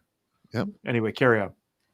And we got FMF veteran dropping $20. He says, FPR TJE cause. Oh, for the cause. Must be having a little bit of beer and whiskey in there. Little typos there. That's all good. I'm enjoying not a big deal. I'm enjoying a beer myself right now. So, and we got Steve Kenobi. He's dropping $10. No comment. And we got Goat Milk with $2 Canadian. And he's asking for Sparkly Pop. Sing it.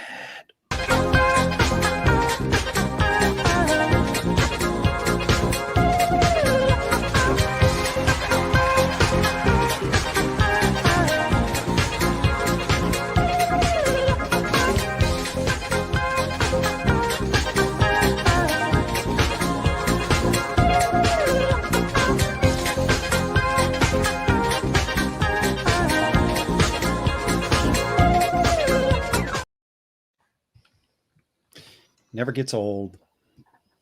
Let's see. We got Sean St. George coming back. $4.99 says, you see the story about how illegals are passing the CDL tests? Yes. They wear cameras with an earpiece while their handlers tell them the answers. Correct. Yeah. As someone that works in that industry, you have no idea how much that infuriated me. Here's the thing, Jimmy. Get the number to ICE. And when these people come to get their trucks worked on, just make a phone call. Oh, here's the license plate, here's the company name, here's his DOT number. Yes. Yeah. Unfortunately, there's one way station, but that's in Wyoming on the other side of the state line, so I'm not sure if that's going to be too much of a pressing issue because I am north of I-80, but we shall see what happens. Yep. Let's see. Next one here, we got Frank Rizzo, 1999. He's giving us a big old thank you. Thank you, Frank. And we got Zema Duvant here with $10. Says, talking about doing things the Europe way, I heard when the Civil War was done, the U.S. was broke and had to borrow from England, which is why when you see the name in the United States, it's in all caps. There are varying theories about that. But one thing I did do was dig through all of our foundational law, and that means the Constitution and the accompanying U.S. Code and all of that stuff. There are 3 distinct United States of America, whether anybody likes to hear it or not. There is the United States and the states, which is acknowledged by foreign countries. There is the United States of America as a whole country. And then there are the 50 states plus Washington, D.C. All 3 of these entities are clearly defined in U.S. law. All you got to do is read it. So there are 3 different distinct United States of America in U.S. law. There you go. All right. We'll jump over to the Rumble side. And if you guys were in the Rumble chat, you have seen my demand. So you have till the end of Super Chat time to meet my demand. And you are 79 likes away. Let's get that up. That's what she said. Yeah, I told them they need to get the Rumble up. And also, it seems the MGTOW.tv has done an Amber Heard on us. Yeah. Shocker. was able to have the chats pulled up. No donations came in, so I think I sent a text to Amr, who runs MGTOW. So we'll yep, I think MGTOW is going to be a wash here tonight, but I'm pretty sure there's some taps in the chat still. So winning. So he's saying they got live streaming server terminated. Chats are and donations work. Let me see if I can get the streaming server back online. And we're getting attacked lately. In the past half year, I think it's like the ADL has us in their crosshairs. Oh yeah, that would do it.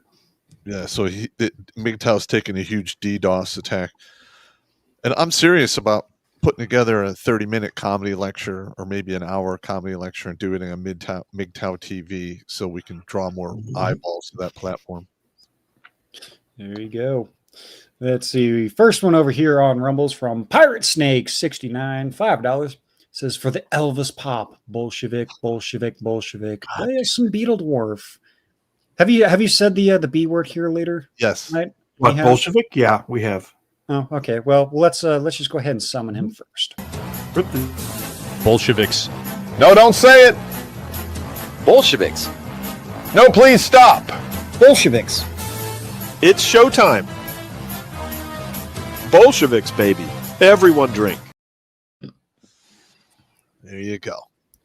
All right. And Alucard, of course, he's asking you to sing and wanting the snoo snoo from the dog man and bringing the tent and making her squeal pop. Let's see. Mando coming in says, "Authority so singles that you guys like it's at the Shaky Club.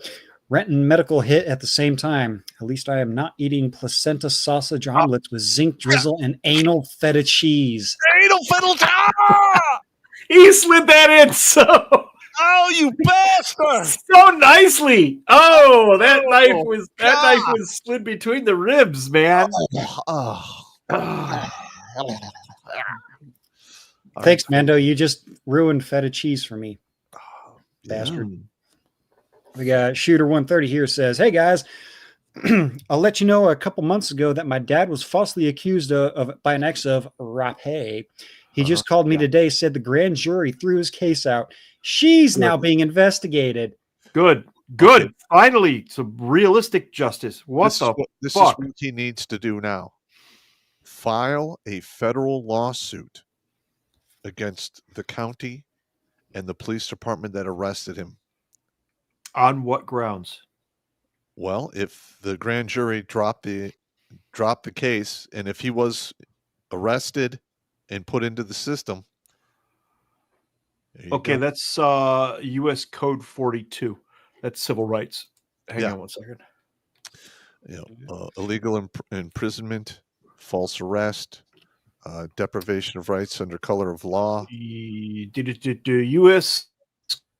42 U.S. Code Section 1983, civil action for deprivation of rights.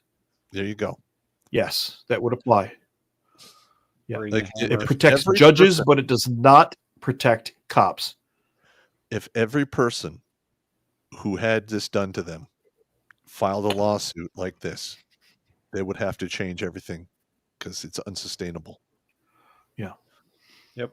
And she should go she should go to prison for the exact amount of time that he would have been charged for if his case went through and he got convicted.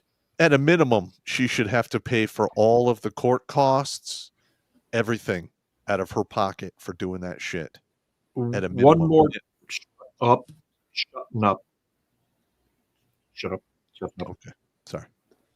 42 U.S. Code Section 1983, deprivation of civil rights. That's the one that you want. That's a federal charge. Okay. But carry on. Sorry, I just had to get that out. We're good. All right. Carrying on.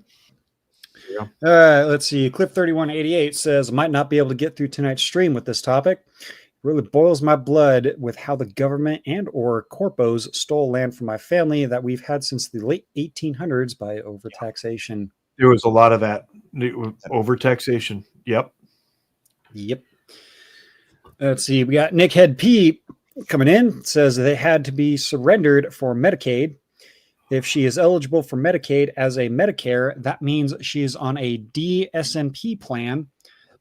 They're supposed to help but harm more. Yep. Interesting. I'd like to hear more about that. Yep, there you go. All right. Well, yeah, you all know what time it is. God damn it. Oh, man. Again? All right. Prepare yourself, Pop. Think happy thoughts. LE card 1776. Snot pocket zinc broth stew with chunky yeast infection nodules of genital warts cheese. Oh! Placenta, yeast infected period blood bread, syphilis, gonorrhea tea, steeped in zinc milk broth and starburst goo going down your throat. Why the fuck do you do this to me? That is just wild, man. You fucking bastard. You even got the battle dwarf with that one. Holy shit, man. That was It's just like, fuck, man. Fuck, man. That's fucking horrible. Yeah, All right. Disturbed individuals. We got long shot triple O here. Oop, knocking my microphone over with 2 in a row here. It says, I worked in this field medical transport in these nursing homes back in the 90s. Compared to today, the average cost of one elderly with nursing care is $5 to $10K a month. You don't get a nurse, you get a CNA. Yep. They're always invariably some foreign national. Well, where my mother is at, they're pretty good, but that isn't, Beverly Hills. So. Oh, really? Yeah, it's a uppity place. And yeah, Michigan has its own Beverly Hills. This is a true story, and it doesn't suck. All right. Well, hopefully it doesn't burn down like the Palisades did. Let's see. Mando coming in says, Dwarf, we all have that tiny door in the back of our minds labeled "Do Not Open."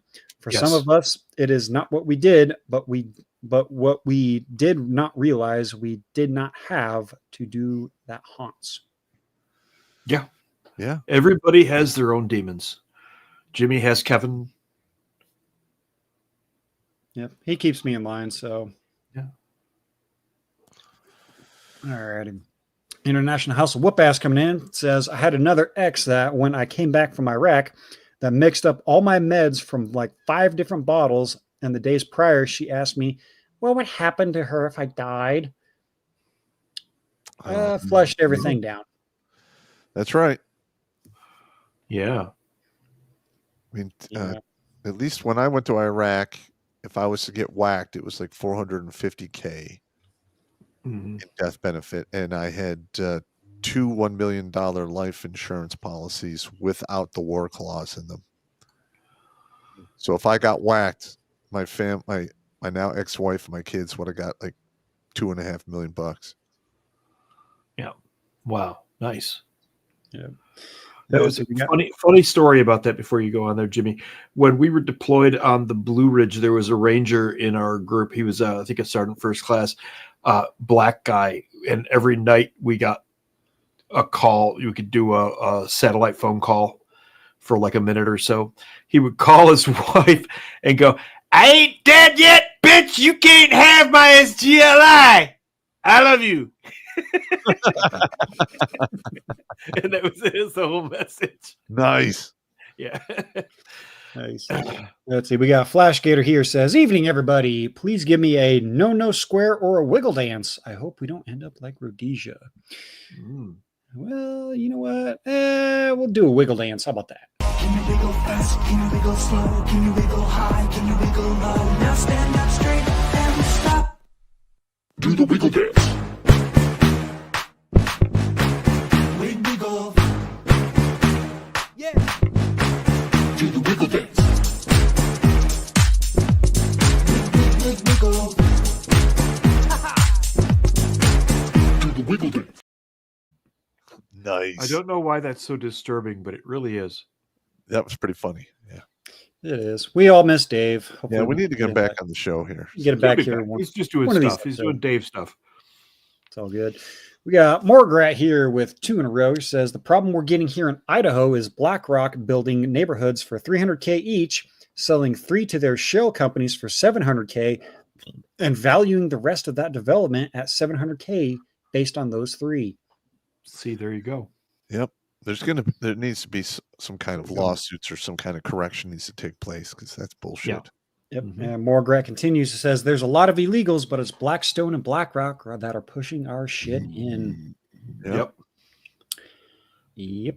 Let's see. We got Nick Head P coming in, says though they are using illegals to fudge the numbers through the census so they can get more Senate seats. Yes, exactly what they're doing. Not just Senate seats, but House seats as well. Yes.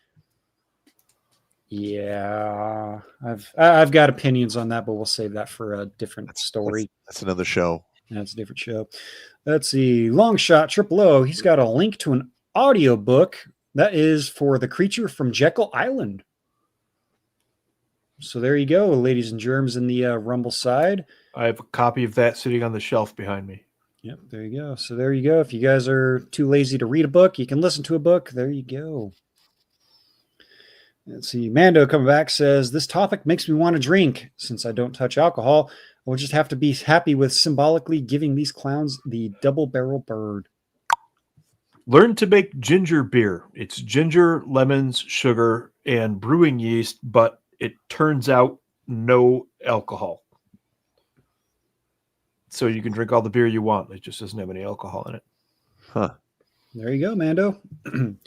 We got Echelon the Second here dropping $20. Says, Pops, sorry I'm late. I have great news, though.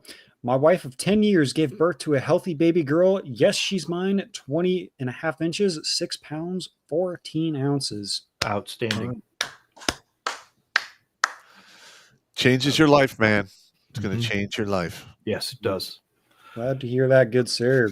We got N2 Gas here next. All the evidence the SEC has on Enron went up in flames at the World Trade Center on that day in September. Gosh, that's a coincidence. I am totally shocked.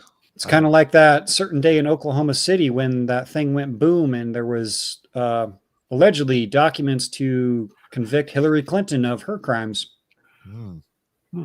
Allegedly, of course. And N2 Gas coming back says, I can't tell you how many boomers I've spoken to who didn't use a holding company on investment properties. All the usual mistakes of not compartmentalizing liability. Yep. Well, that, and it's funny, if you scroll through Twitter and you see all these protests against that are anti-Trump, just take a good look who it is. Just take a good look at the crowd. Yep. That's all. Pops, did I ever tell you the McVeigh story? No.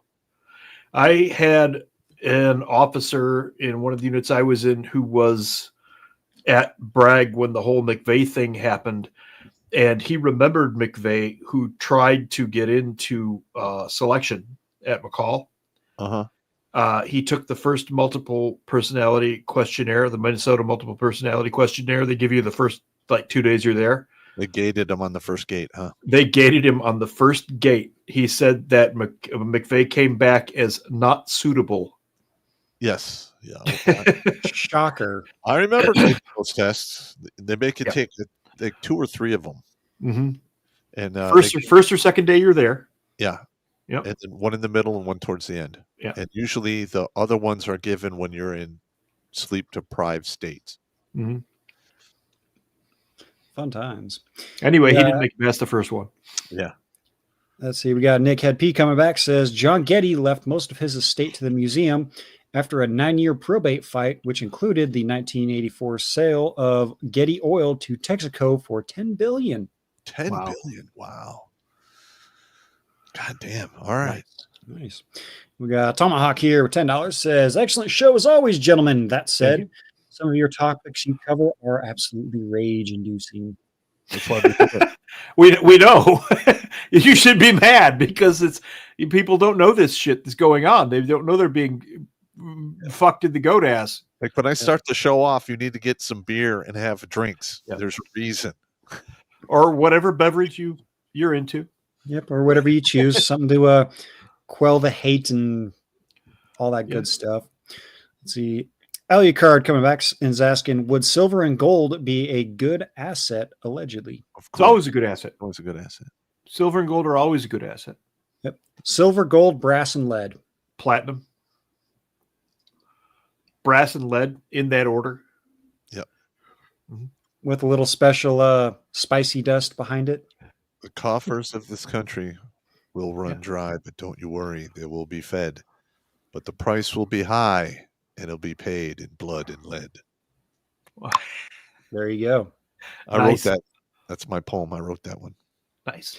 Let's see. Nick Head P coming back says, put your money into an annuity with with HTC, 401k, or IRA. The government is hesitant to touch it due to the fees attached to early withdrawal. I don't know. These are like asset protection questions that I am not up to speed on. So don't ask me these questions. I simply don't know. Me either. I'm just a button pushing monkey. And Two Gas here says steam heat is very efficient, but you need thermostats on every radiator. Yep. You don't want your shit to blow up on you. No, you don't. Yeah, it's a problem. Big problem. Let's see. Alucard, he's asking me, did Kevin get yelled at by the 72 Goetia demons?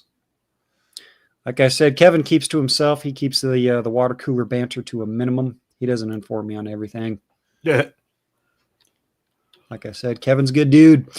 Nick Head coming back says you can also out everything into a living trust. This protects your portfolio as well as any land, property, stocks, life insurance, etc. that you have. Yeah, I need to set something like that up. There you go. All right, now we're back into the duplicates on the Rumble side. You bastards over there on Rumble, fix your shit. Let's see. Mando coming in says, I tell anyone who is under 25 that wants socialized medicine to enlist in the military. After 2 years of that system, anyone would hate the idea of government health care.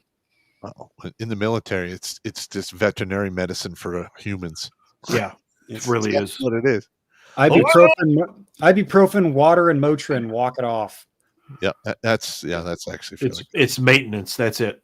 Yeah, they're just maintaining their property. Correct. You are their property. Let's see. Oh, Jerry Conway here. He's got a interesting little tidbit. We're after looking at this. He says the word mortgage is from the Latin term literally pledge unto death. Yeah. Well, if a 30-year mortgage back in the day was a life sentence. I mean, most people didn't live past 50. So you're literally paying on your property until you die. Battledorf is doing his typing and his research. I am. While he's doing that, and Two Gas is coming in and says, Steve, my vocational instructor's parents still had an outhouse in Netcong, New Jersey in the mid-1990s. Wow. Okay. I mean, if you got a shit, dig a hole. Yeah. Is that? And Nick Head P coming back says, one big, beautiful bill is haltering the insurance for those illegals. For instance, not having them be able to get tax credit for their insurance. Look, something's got to be done. This is just insane. Yep. And Nick Head coming back says, hello, my name is Indigo Montoya. You killed my father. Prepare to die. I love that movie. We're gonna have to pull an executive decision and maybe watch that for one of the movie nights. Okay, I'll bring. I will talk to you about this after the show. I have a special request. Okay. All righty, will do. 68 Barracuda coming in says, gentlemen, I'd love to see a $25,000 fine per illegal hired. Anyone reporting them to ICE gets $10,000 reward if they get deported. Uh-huh. Uh-huh. If they put money on that, it's going to be a shit show for them. Well, that, and as a mechanic that works with air conditioning and whatnot, if someone is knowingly leaking the Freon into the atmosphere, I can call the EPA and get $10,000 put in my pocket right then and there. Oh, wow. Okay. All right. Yeah. So don't be knowingly letting R134A or R12 out into the atmosphere, folks. Just saying. So Battledorf being Battledorf wants to be a dick here. The word mortgage comes from Middle English from about the 14th century and is built from two old medieval French words, mort, which means dead, and gage, which means pledge. So literally, it meant a dead pledge, yes, and the Latin roots do trace back to the same language. However, the meaning was, if the borrower repaid the debt, the pledge died because it was no longer in effect, hence dead pledge. But if the borrower defaulted, the pledge died because the lender took possession of the land, again, dead pledge. This terminology was first widely used in Norman law after the Norman conquest of England in 1066, and by the 14th century, it was firmly embedded in the English legal language, which ironically, thank you, loyal listener, Pop brought that up as 16th century English law for mortgages at the beginning of the show. Full circle, baby. Full circle, baby. There you go. And Jerry Conway coming back again says, my dad bought the house for the family when I was 5 in 1972. 3 beds, 1 bath, maybe 1/10 of an acre of land for $23,000. Wow. That same house today on Zillow is $800,200. God damn. In Dorchester, Massachusetts. The house my dad bought in Shelby was $32,000, 4-bedroom colonial on a lake in the first subdivision built in the area. $32,000. Today it is worth $425,000. All right. Yeah. Let's see. We got Tomahawk here says, watching 2-6 on the turntables was priceless. DJ Battle Dwarf. That was pretty funny. That was I have to admit, I wouldn't wear that suit, but it was fun. Sure you would. No, I wouldn't. Sure you would. I'm sure someone out there would throw in another $500 cash app. Jimmy. Kidding. Don't do that. Jimmy. Don't do that. Jimmy, I'll kill you. You'll have to find me first. Oh, fuck. You have the I was the findy guy. I wasn't the killy guy. I was the findy guy. All right. That only works on Pop. Battledorf's going to find me, and then Pop's going to knock on my door. I will says, find Jimmy, you. I hate to do this, but like, fuck. Can we at least drink some whiskey first? That's right. And 68 Barracuda. Oh, God. Oh, God. Oh, God. Come on. Rotten fish sauce leaking out of the yuppie taco as the sour cream and guac gently drips out of the removed and wilting, smelly burrito. God. He's using food as a substance. That's pretty good. I like Mexican food too. You're ruining it for me, man. You're ruining it. It's disgusting, man. Disgusting bastards. Don't ever change. Let's see. We're scrolling down again because we're hitting the duplicates in the Rumble chats and the triplicates. Let's see. N2S says, what the fuck, Jimmy? Alucard didn't even pay. He did. It was a $2 super chat. I got you. It was. Let's see. And we got Professor Blake Pooh Ass Blaster. He's asking to see the singing captain. That's okay. Where is the singing captain? Where's that? God damn it. There it is. 27 seconds for me to go get a beer. We did have a request for singing Pop. You guys are jackasses. Always want to watch the same shit over and over again. Pick new videos. Look at me, I wanna be the captain of the sea. About time. The poop deck ain't for me. I'd rather steer us to debauchery. Careful what you ask for, video guy. Careful what you ask for.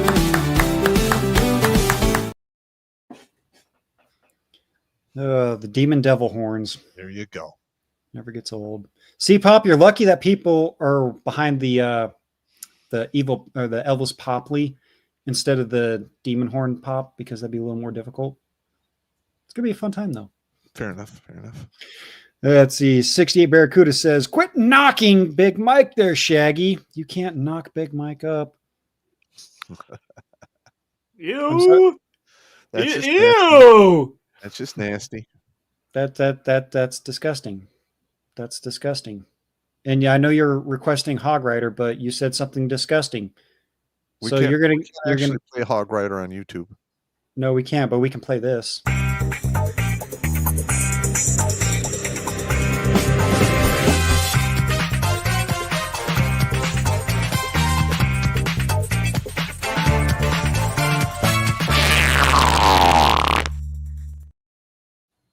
Wow. I hate that one. Wow. Disgusting. Alrighty, we're moving on here.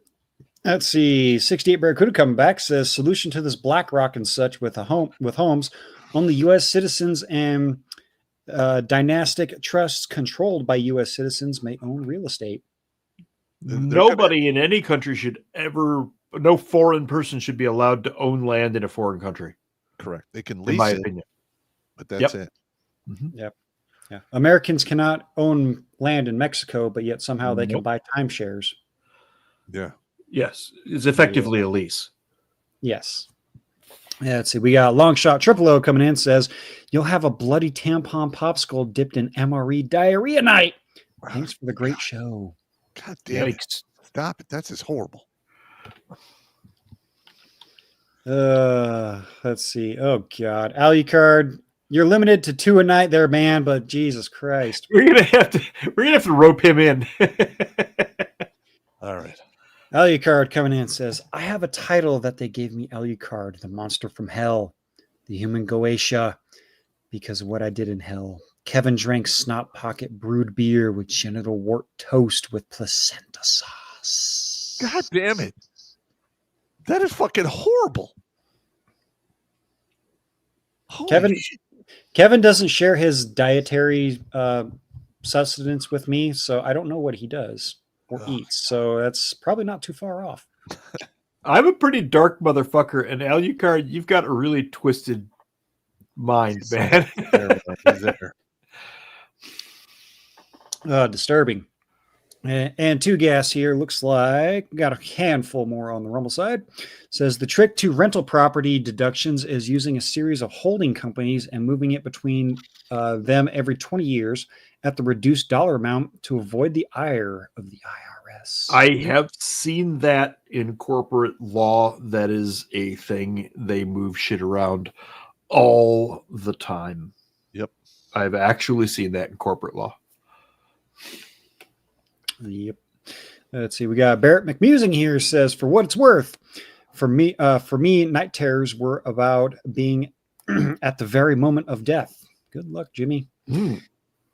Kevin keeps, like I said, bad dreams every fucking night. So, I mean, yep, I get bad dreams too. But then I quote unquote wake up. Kevin slaps me around a little bit and says, "Shut the fuck up. You're fine. Go to sleep." Well, see, I actually know Barrett, and what I'm guessing is happening is the Reaper shows up at his door. He opens the door. What the fuck do you want? Reaper goes, I'll come back later, man. It's cool. Not tonight, man. Not tonight. I'll come back later, man. It's cool. Yeah. Let's see. Oh, boy. Halbert86, he's getting in on the fun here with $10, says, pray for Clown Nanada. Cheers, brothers. Clown Anida. I got to write that down.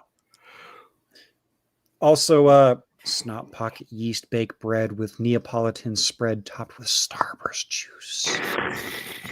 Damn. They just revel in torturing you. I don't understand it. All right. You react is the thing. I can't help it. I know. I don't have the mental, filters in place anymore. It fucking fucks with me bad. All right, continue on. Mighty Mouse Malibu here is coming in and says, late to the show, if you cover this, the anti-gun thick-turd Nadler retired. Good riddance. One less dumbass in charge. Problem is what comes after him. Yeah. That's always the problem with those guys. When they retire like that, that means they've got something lined up. All right. Yeah. Next one. Let's see. Long Shot Triple O come back, says DJ Battledorf for Halloween would be awesome. Just think of all the colors and platform shoes. Shut your foul mouth this instant. I will hunt you down also. I'm just going to be hunting people down for the next 2 months, aren't I? How about onesie? How about another $500 Stop, Pop. No, I'm just playing. Look, no bitch. dwarves, no dwarves in onesies. Squirm, No, it's your turn, bitch. no, I'm the one wearing No. the fucking wig, motherfucker. no dwarves in onesies. Just saying, dwarf, you'll at least be. Nobody wants to see a dwarf in a onesie. All right. You'll be surprised. Keep going. Reynard69 here says, if you guys really want to make Pop puke, show them a video of Nurgle corruption. I don't need to see that. I'm familiar with what that is. Warhammer 40K. Oh, yeah. There you go. And Tomahawk says, Jimmy, you can make a fortune switching out seats in semi-trucks with camp toilets. I could, but that's not DOT. And, well, if you think the IRS is scary, the DOT is worse. wow, really? Yes. We should do a show on that one night, Jimmy. Well, Yes. the thing is, with all of these illegals passing the test and driving around, DOT has got no choice but to crack down on a whole bunch of people. Yes. Like drilling holes in fucking truck floors so they can shit out the floor while the truck is moving, like that. Yeah. Yes. Okay, right now I'm going to raise my hand and say we need a show that is Jimmy oriented, and it's going to be called Truck Fuckery. Yeah, I don't want to get him in trouble with his work, though. So Yeah, but he can still talk about all the fuckery that goes on with trucks. That doesn't get him in trouble with his work. I can send you guys links and the paperwork, what we have to do as mechanics. Again, if you're going to do a DOT inspection on a truck, trailer, bus, whatever, you need 2 years experience minimum. Well, this is where we would need you to be in on the whole show, but I think it would be very interesting to do a whole show on truck fuckery, because the more you talk, the more it sounds like there's a lot that we don't know that we might want to know. Yeah. Oh yeah. Being trucks provide most of our supplies. Trucking is the second biggest transportation in the world, only outshadowed by outside of overseas shipping. Because those overseas ships can handle the volume. Yep. And what do you need to have ship your goods once the ships hit ports? Trucks. Yep. But yeah, I could talk with my boss and everything. I can maybe a little later on, like into October or somewhere around there, like schedule a day and we can do truck fuckery. Yep, I can do that. No problem. All right. Let's see. Mando come back, says, Jimmy, Kevin is just upset that he has to clean the hoof prints whenever you have a nightmare. Those hell horses are a pain to clean up after. Fair enough. It is what it is. Alucard says, when you gents put a challenge to make Pop puke, I accept the challenge. I understand. But we need to limit it to like one really good one a night. Because like 7 of them gets punishing. I mean, look at Pop. Be punishing. nice to be nice to him. Look at him. Don't you just want to give him a hug? No homo. Pop may be an asshole, but you guys got to remember he's our asshole. You got to take care of him, man. That's like there's layers there that I'm not willing to go through right now. Moving on, we got Not Handsome Jack here with $2 says, why not Disco Dwarf with an afro? It would certainly fit the era. Disco. Wow. DJ Disco Dwarf. Nice. Wow. That's like it. Funny. Let's see. Alucard says, Pop, send Kevin a Pringles can. You shit in one can and they never let you live it down. Nope. Hey, man, you're a man of your word. You said you were going to do it. You did it. I fucking had to happen. Had to happen. Let's see. We got Long Shot Triple O. He's got our first thank you. We're not worthy here for tonight. It says for DJ Dwarf, just like in the super chat intro. You can find me in RT LOL. I encourage everyone to direct donations for Oh this. God, here we go.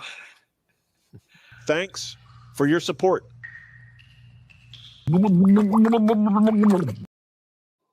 Honey, stop watching the show immediately.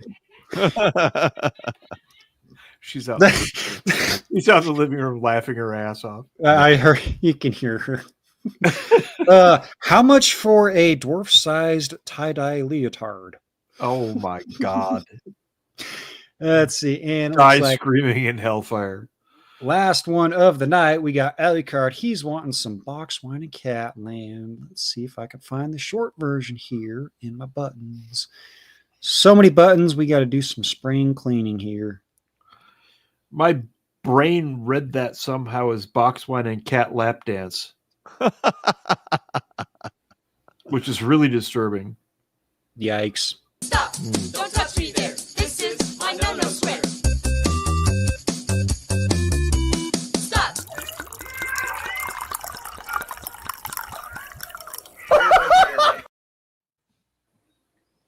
All right.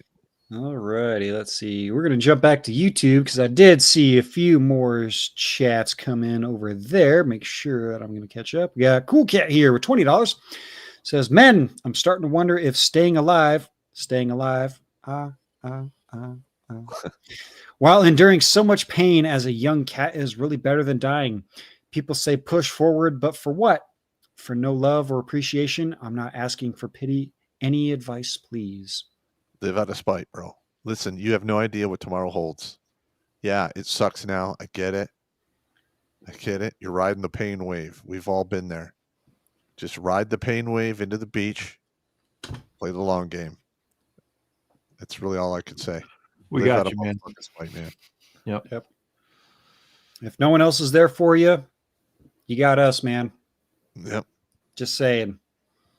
We got Necrodancer here dropping $5.55. Says, have you seen the movie Killdozer? Will they make a sequel but with drones? I'd want to see that movie. When is your next book coming out? I need to finish that fourth book. I've literally I just have not had the motivation to write since my mother got sick, man. It's hard. It fucks me hard, man. Yeah.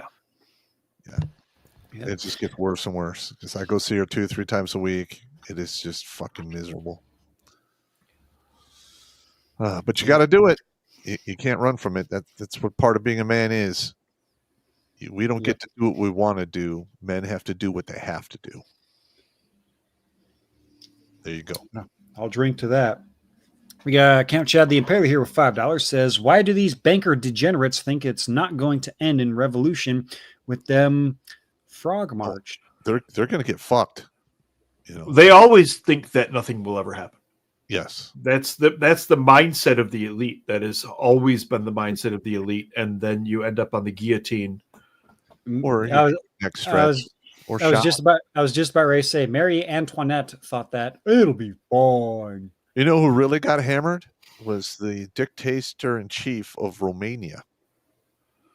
Ceausescu, yes. Him and his wife. They burned them down. They were not fucking around. Yeah, dragged him out into the street, shot him, and burned him. Yep. Who's got the marshmallows? That's a little over the top, but yeah, Yeah. I get it. We got Necrodancer 009. That's a new name. Haven't seen that one before, I don't think. Got $5.55 here. Says, there is no shame in enjoying rhythmic dance. It is a great exercise and boosts your physical combat abilities. It is not gay and fun. Gay. Dance Gay. on. Gay. Okay. Well, yeah, dance. I mean, I don't Okay. care. I personally don't dance and I don't sing. Rhythmic dance. I mean, if there's a very good-looking woman with a dress on that is very feminine and follows your lead, okay, that's not gay. I went and I paid money to take professional dance lessons over 2 winters, Stop. and I could not get rid of the goon. I am not a dancer. I'm sorry. It's just not. Stop. It's the truth, man. Stop. All right. I know that things went very haywire over on the MGTOW side of things. Does not look like any super chats came in on that side. So do a quick refresh on the Odyssey side of here. And of course, we got blankets over here. Let's see. People are shocked at how much weight The Rock has lost. Yeah, he lost like 50, 60 pounds. The dude is in his 50s. Yeah, no, he's older than that. He's almost He's in his 60s. Who? I want to say The Rock. The Rock. Look, when Dwayne Johnson. you're a monster powerlifter, I was never a monster powerlifter, but I lifted a lot. I lifted a lot. And you reach a certain age, your body can't take that kind of lifting anymore. Correct. So you lose the muscle mass. You just can't take that kind of lifting anymore. And plus, you know, he was in the WWE. He used roids and stuff. It just is what it is. Yeah. You can't do it forever. At some point, you got to let it go. Yeah. Yeah. I can't lift like that now. Yep. I mean, I'm lucky if I could do 5, maybe 8 rounds on the heavy bag. If I push it past 8 rounds, I'm sore as fuck for like 2 weeks. Look, I could bench 335 when I was 40. I would be shocked if I could put up 225 right now. Yeah. Well, as long as you can, and as long as you can bench press more than the hopeful Democratic mayor of New York, who couldn't even put up 135 without a fucking spotter. Yeah. I did. What was it, 20 or 25 reps at 225 when I was 44. In a video? Yeah. Mm-hmm. I could have done that. Yep. But I was 44. I can't do that today. Yep. And let's see. We got Blankets asking, maybe we could do a fantasy movie month in November. That would have to be up to the captain. He's the movie expert and the movie nerd. He takes his movies so serious, bro. That's his thing. He really does. He really does. Yep. But he knows his shit. So yes, he does. Yep. Let's see. And Blankets is asking, Jimmy in a monkey costume for Halloween? No, I got to go as Evil Shaggy because we got Evil Pop Presley. So I got to do the Evil Shaggy thing, which will be easy for me. Green shirt, tan pants. Boom, done. God. I'm just dreading that entire thing, man. And yes, I will be on camera for that stream. Yeah. Let's see. Looks like nothing over on the D Live side of things. How many viewers do we have? We had 94 viewers. Oh, excuse me. Over on the Twatosphere. It's actually a pretty good number. Not bad. I've seen better, but that's okay. So, Pop, I think we're ready for the super chats here. All right. You're talking about the cash apps? The cash apps, not super chats. My bad. Stand by. Let me get to that. Okay. We've got Samantha Bachelor sent in $10 and it says for keeping it going. She's actually the female life saved. We're going to read her story probably this Thursday or next Tuesday. We got 30 from Susie McCarley for the Bolsheviks. Drink. Yep. She said it. There, I said it. Bolsheviks. Bolsheviks. Now drink. We got one from Lewis Church for $100. Thank you so much. And it says, thanks for coming on Sarge's show with me. Yeah, I was on Dear Sarge's show. Was it Saturday? Yeah, Saturday. Yeah. So he wanted me to go on the show with them. I'm like, okay. So I showed up on the show, and then he had to leave early because he was getting ready for a gig, and I stayed on until the end of Sarge's stream, which is not a big imposition. They're both good people, and I don't mind doing it. Hell yeah. Well, that Cash App deserves one of these. We're not worthy! We're not worthy! Thank you so much, man. I appreciate that. Thank you. All righty, let me just do one more quick run through of the super chats. Nothing else on the YouTube side of things. Let me scroll back up here. Let's see here. We got got a handful over here. Let's see here. First one from Lou Church, Cash App sent. Thanks for supporting me on Sarge's show. Wait, I just read that one. Yep, that was on the Rumble side. Oh, okay. Yep, thank you, Lou Church. Thank you, man. Good sir. Alicard says, Mrs. Battledwarf tie-dyed leotard for Battledwarf. Shut your mouth. Do it now. No ideas. Do it. Do it. Dude. This is going to go so sideways. This is going to go so sideways. Mrs. Battledwarf is going to show up with the tie-dye leotard and says, you're either going to wear this, you're going to wear this, and you're going to like it. You guys have no idea. I married an evil pixie. Oh, come on. She's a lovely woman, there, dwarf. Evil pixie. And Alucard, he says, I consider the regiment as familia. We are a family here, and we will, as long as we're keeping you guys alive and addicted to your air addiction, you guys are family to me too. We do have a code of homo omerte, though. Oh, okay. Yes. No homo. Yeah, no homo. And Tomahawk, this is actually the idea that came from the new super chat video. Papa's John Travolta in Saturday Night Fever. We've got this covered. Don't worry about it. Billy decided to add everybody into that one there, and I laughed my fucking balls off. It was pretty funny. Totally funny. We have 2 more cash apps for $1 from Brad Engel. This is Make You Haler. I don't. And then the other one, what does it say?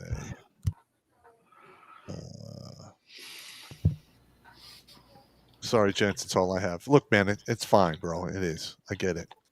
Yep. Do what you got to do. I got it. Don't worry about it. Actually, and let's see, Suze, I'll do my best, but I can't guarantee anything. If anything, I'll revert to Plan B.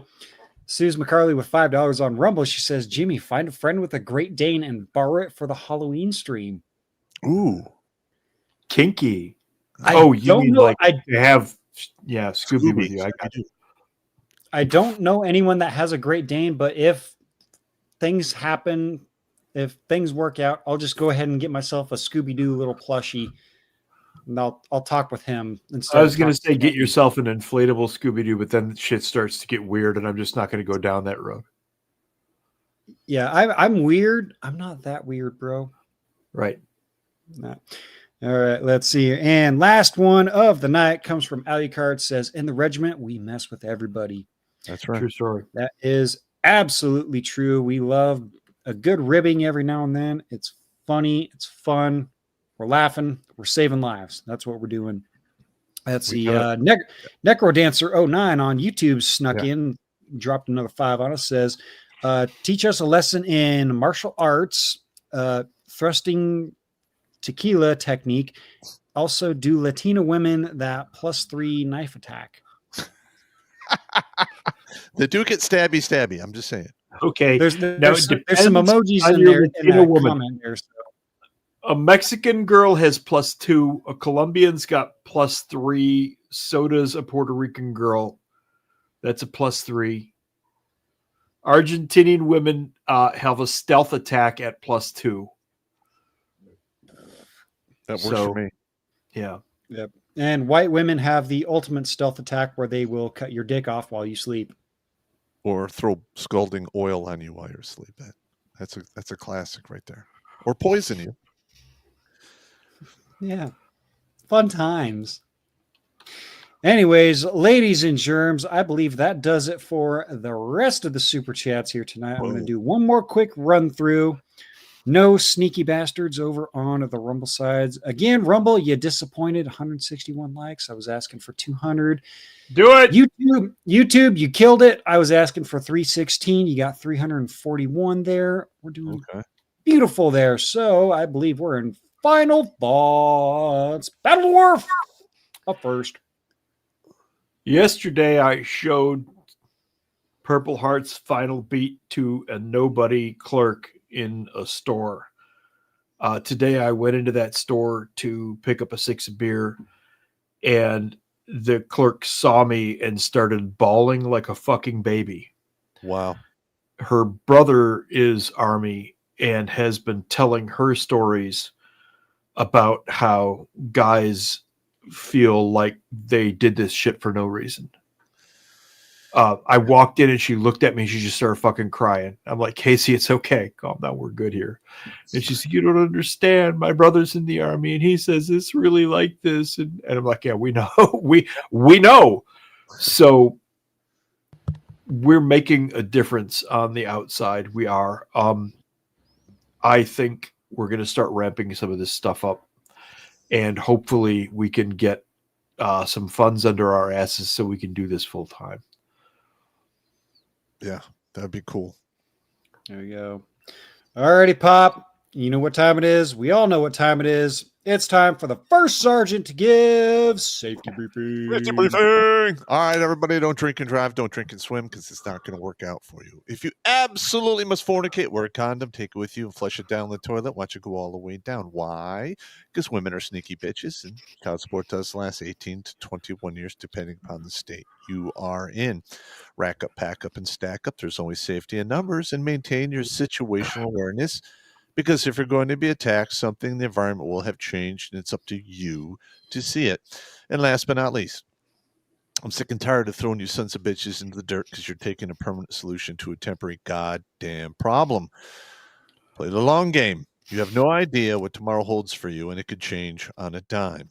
Stay in the fight. And if everything else fails, live at a motherfucking spite. And always remember, Uncle Pop is here cheering for you. For all of your victories, even the ones you can never tell anyone about. Boom, beer me. Do it.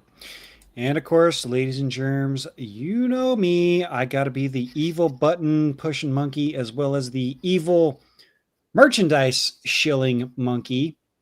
Because I got to add that. Come on, guys.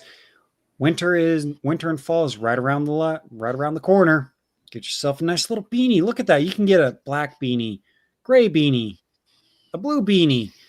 Get yourself a green hoodie, black hoodie, gray hoodie, blue hoodie, and whatever it is. You guys know it. You guys love it. Get yourself over to the Redonkulas shop. Get yourself some merch. Tag me in it and your X posts, Twitter posts, Instagram, Facebook, wherever the fuck you are having a social media. If you buy something from the merch store, tag me, tag Pop, tag the Battledorf, tag the Captain, hell, tag your best friends and say, hey, I got myself an evil hairless monkey shirt because guess what? In the end, that is all we are just evil hairless monkeys. Yes, we are. It's a true story. There you go, ladies and gentlemen. That is my spiel for the night. That is Battledorf. That is Pop for the night. Hope you guys enjoyed the long weekend and had all kinds of good stuff going on for you and all that. Yeah, and and all that. And all that. Last Sunday supporter stream, I told some civilian Pop stories from when I was a kid. So if you guys haven't tuned into that, you should, because I have some pretty good civilian stories too. We were bad kids, bad. Yeah, I was a bad kids back in the day. All right, I guess that's it for the evening, gentlemen.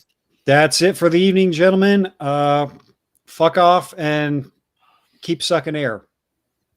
Fuck off.